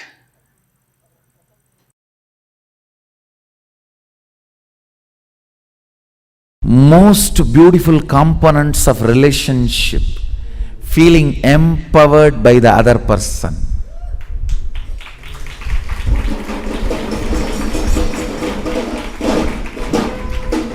When somebody trusts you and you trust the other person trusts you, when the trust becomes a complete circle, not only you trusting me, I trust, you trust me, and you trust, I trust you. We both know our trust on each other, and our trust on each other, trust is so sweet.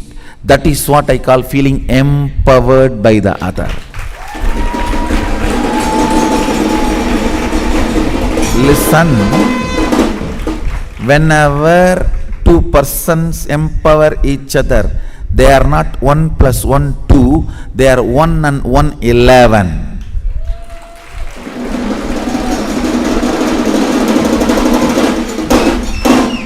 When three persons trust each other intensely, they are not 1 + 1 + 1 3, no, 1 1 1 111.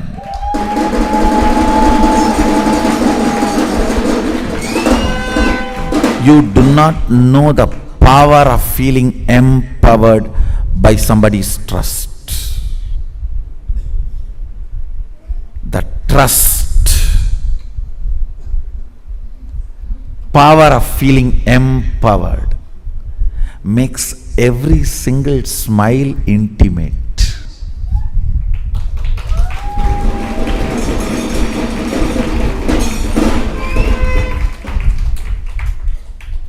Listen,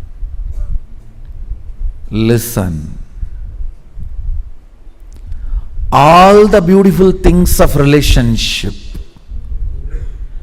tremendous friendliness, tremendous sweetness of togetherness, just sipping a cup of coffee together, just sitting together with a cup of tea, laughing, making fun, teasing, joking, rolling and laughing.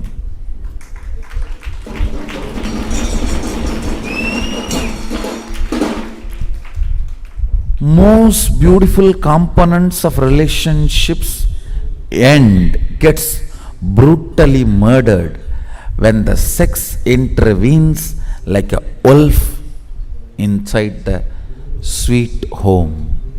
Understand? I am not talking something moralistic, no. When there is a demand or deprived feeling, I am not against sex or for sex, I am not interested in commenting on it. I am only commenting on feeling deprived or feeling demanded. when that enters, it kills all the beautiful components of relationship. Understand?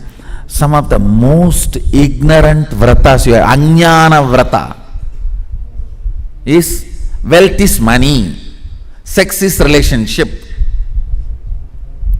These are all the worst Ajnana vratas, with which means ignorance burning life. When there is no deprived feeling or demand, you experience best powerfulness of relationship. Understand? The purpose of relationship is both feeling powerfulness, empowered. 1 plus 1 becoming 11 is relationship.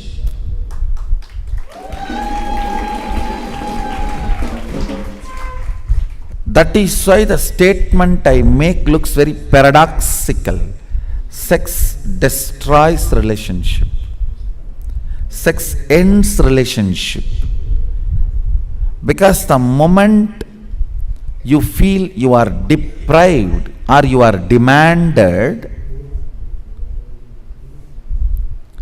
you lose the ability to experience most subtle, beautiful, sweetest components of relationship. The power of trust.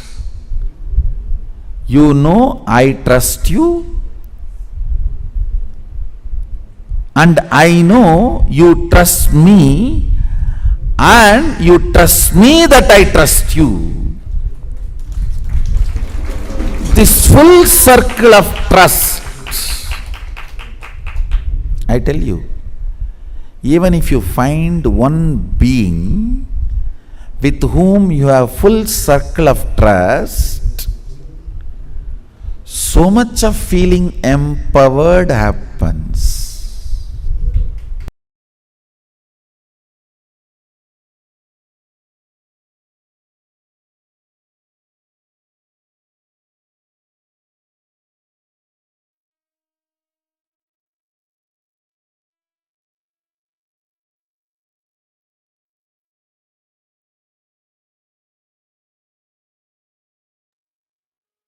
This one beautiful formula that Swamiji revealed, how 1 plus 1 will not be 2 if there's a complete circle of trust, but 1 plus 1 will become 11.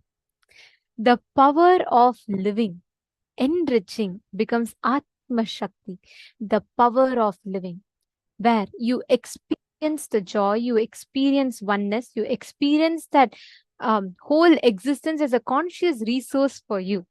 Such a powerful revelation about how we see life, how we can see life, how we can experience the people around us as. Can I request each of you to post what you clicked with, or what was a new understanding that you received from this session? I request all the participants to please take a few minutes and post.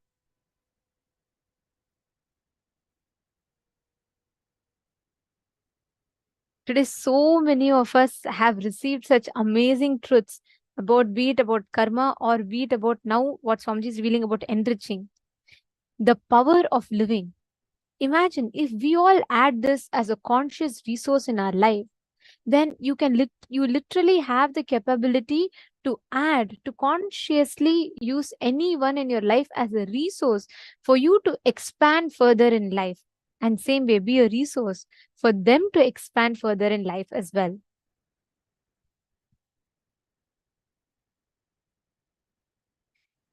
Just by applying this one powerful cognition, we all can experience that tremendous breakthrough in life. And this is what Swamiji is going to be initiating to all of us through the Apyayana Diksha today.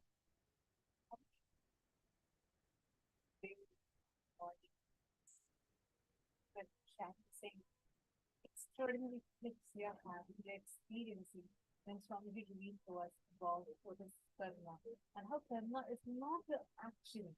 Cosmos does not do CCTV recording, but this audio recording of what's happening inside us.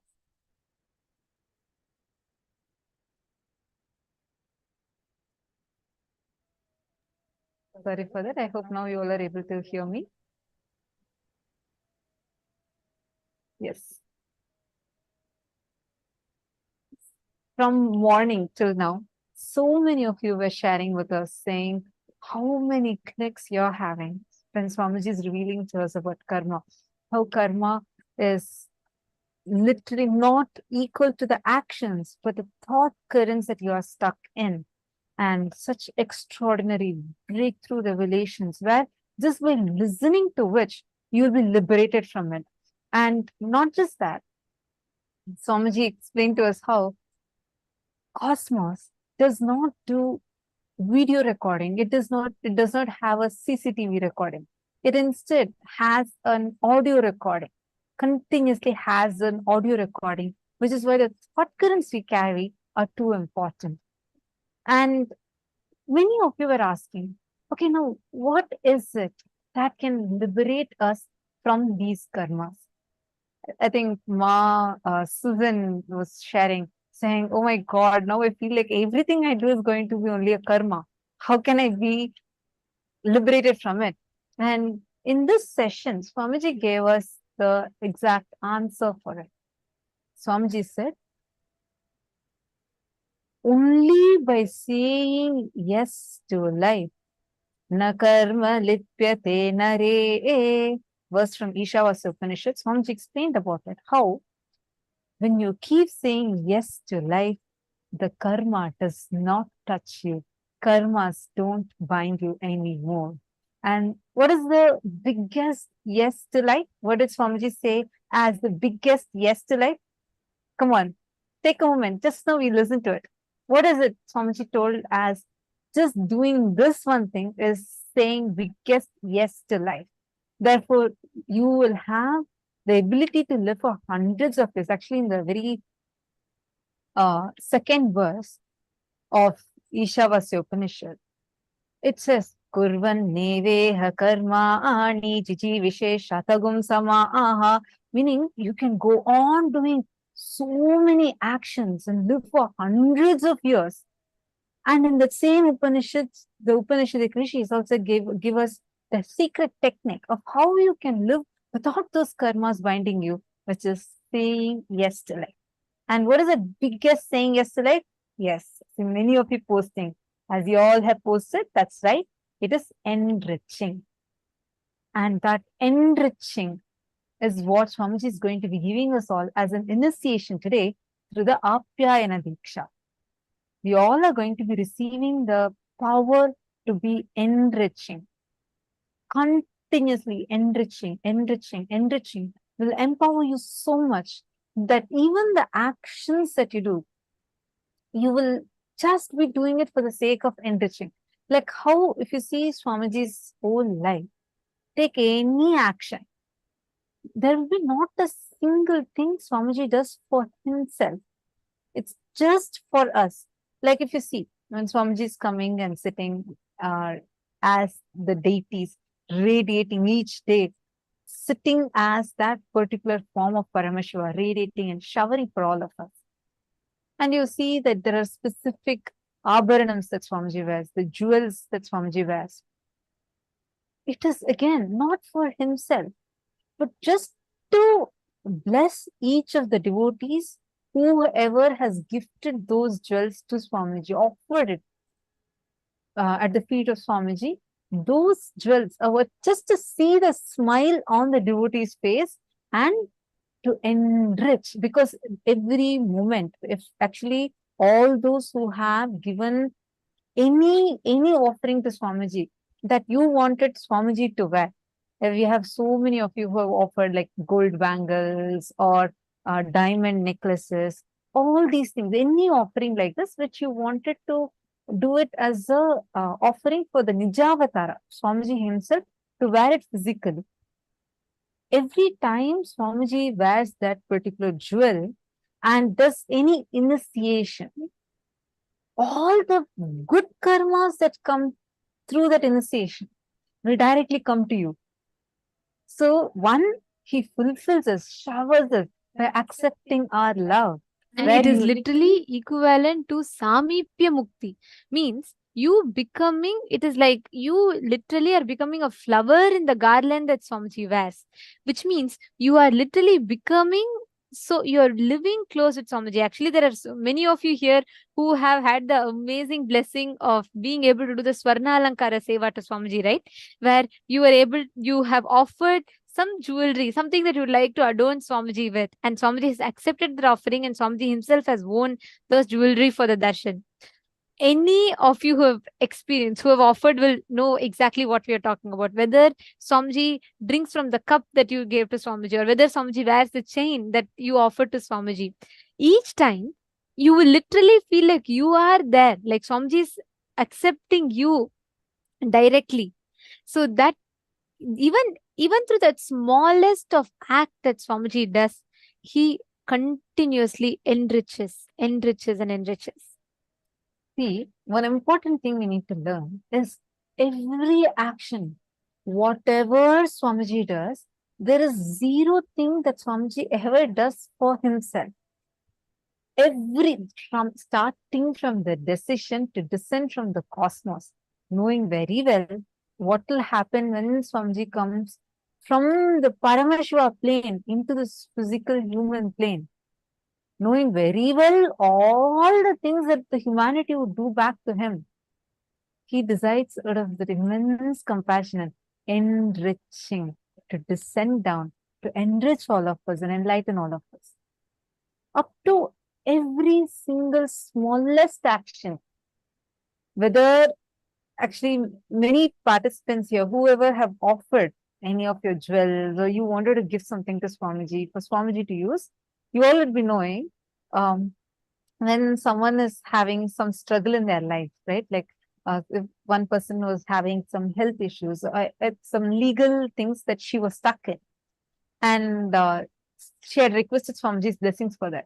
So just to take care of that issue, Swamiji said, or whatever gift that person had given to Swamiji, whatever offerings, Swamiji took all those and wore it for that day's darshan and came, just so that whatever punya, the good karmas, see, when we all see Swamiji in the darshan and when we all receive the initiation, so much of good karma is generated. So much of good karma. Now, all that, none of these good karmas directly go to Swamiji, because Swamiji as an avatar is beyond karmas. So all that good karmas will come to the people whose this jewels or that the abharanams, the items, for all this whoever have offered, these good karmas directly go to them.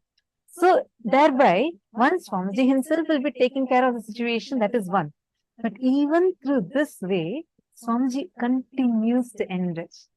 Actually, anyone who feels like, I really want to offer this jewel, I want to see this jewel on Swamiji, I really want to offer this to Swamiji, you all can offer. You all have that thing, you all have the moon, great blessing to be able to offer. Anyone who feels like you want to experience that Samipya Samadhi, which means literally you feel like you are being around Swamiji, you're receiving that Samipya Mukti, where you're experiencing, you are physically near Swamiji.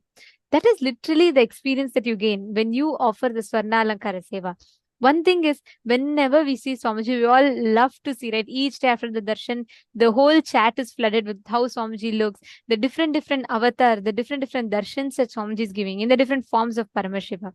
And any of you feel you want to connect, you want to experience, you want to just make that offering, whether it is you want to adorn Swamiji's lotus feet, the golusu, the anklets, or whether you want to offer a necklace for Swamiji, you want to offer a ring for Swamiji. Any of you feel like, will I have the opportunity where I can give Swamiji something and Swamiji wears that? I would like to adorn Swamiji with that. Swamiji has opened up even that opportunity for every one of us, which means any of you are interested, whether you want to offer your bangles or you want to offer your ring, you want to offer your chain, anything that you want to offer, you all can post in the chat. You can just post, I would like to offer the Swarnalankara Seva to Swamiji, and our team will reach out to you all and they will be giving you the link in which you can sign up for you to offer, and they'll guide you the further steps for that. So no matter whatever it is, any offering you want to make, go ahead and um, you all can make that offering. So please post in the chat.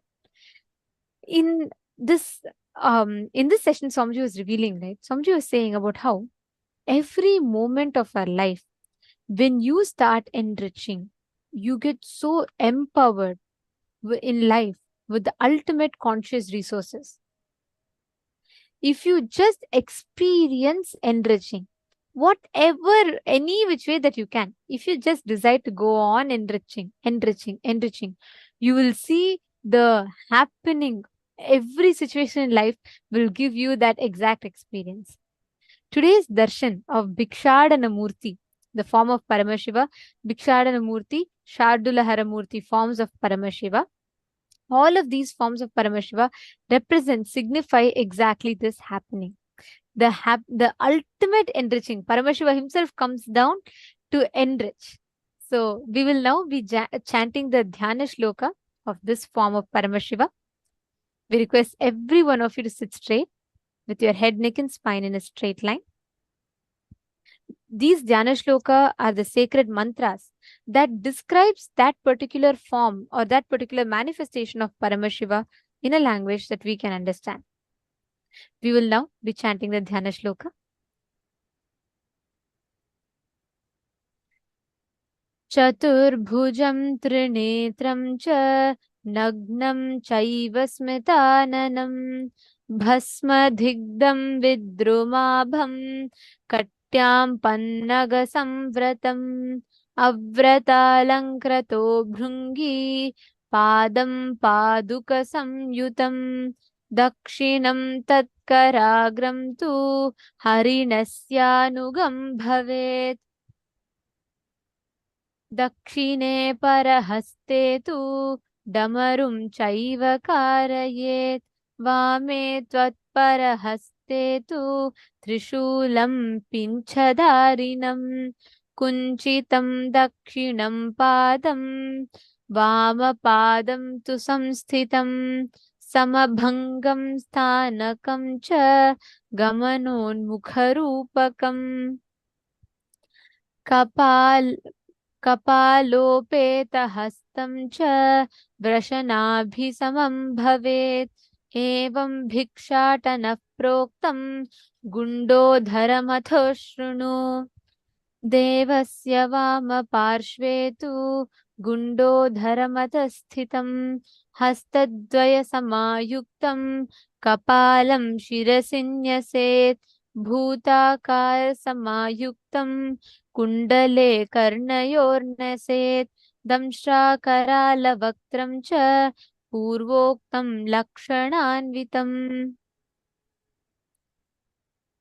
This particular form of Paramashiva, where he graces the whole world with the ultimate auspiciousness,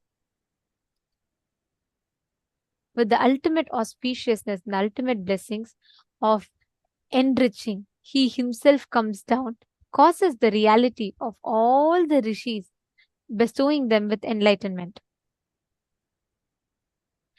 Today, all of us are going to be receiving this initiation into experiencing enriching. We request all the participants to please bring a white thread, as we had announced yesterday. Please bring a white thread and make sure that you have applied turmeric on it. You don't need to wear it right now. During the darshan, Swamiji himself, once Swamiji initiates, Swamiji himself will be blessing us, and Swamiji will be telling us to wear. At that time, you can put the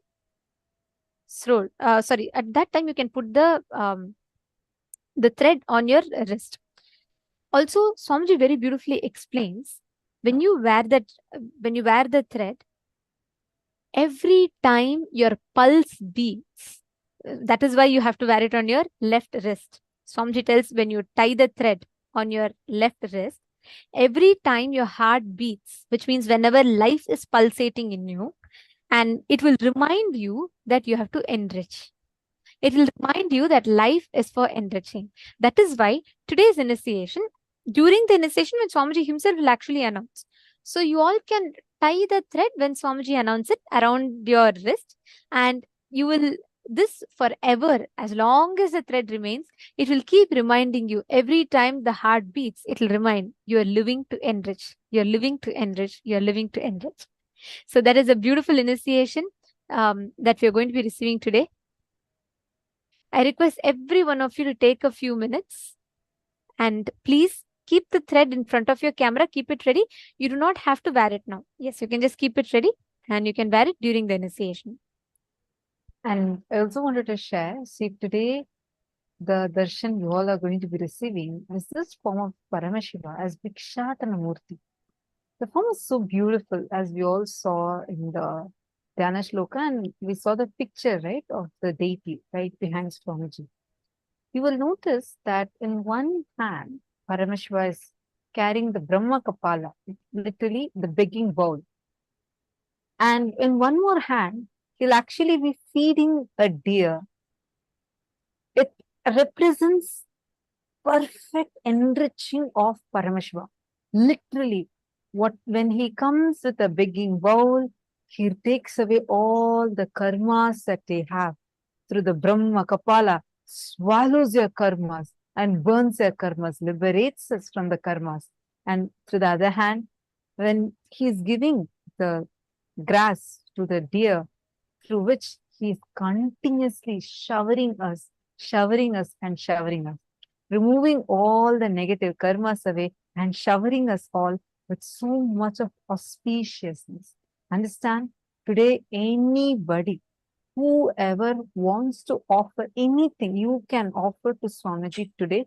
It is a very, very, very auspicious day. And anybody who wants to offer Pratyaksha Pada Puja to Swamiji, and all the karmas will just get burnt away just by offering Pratyaksha Pada Puja at Lotus Feet of Swamiji.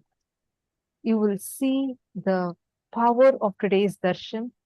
All of a sudden, the patterns you've been struggling with, the thought currents that you've been struggling, feeling stuck with, will be suddenly losing its power over you. You'll feel like, oh my God, something just disappeared from me. I feel so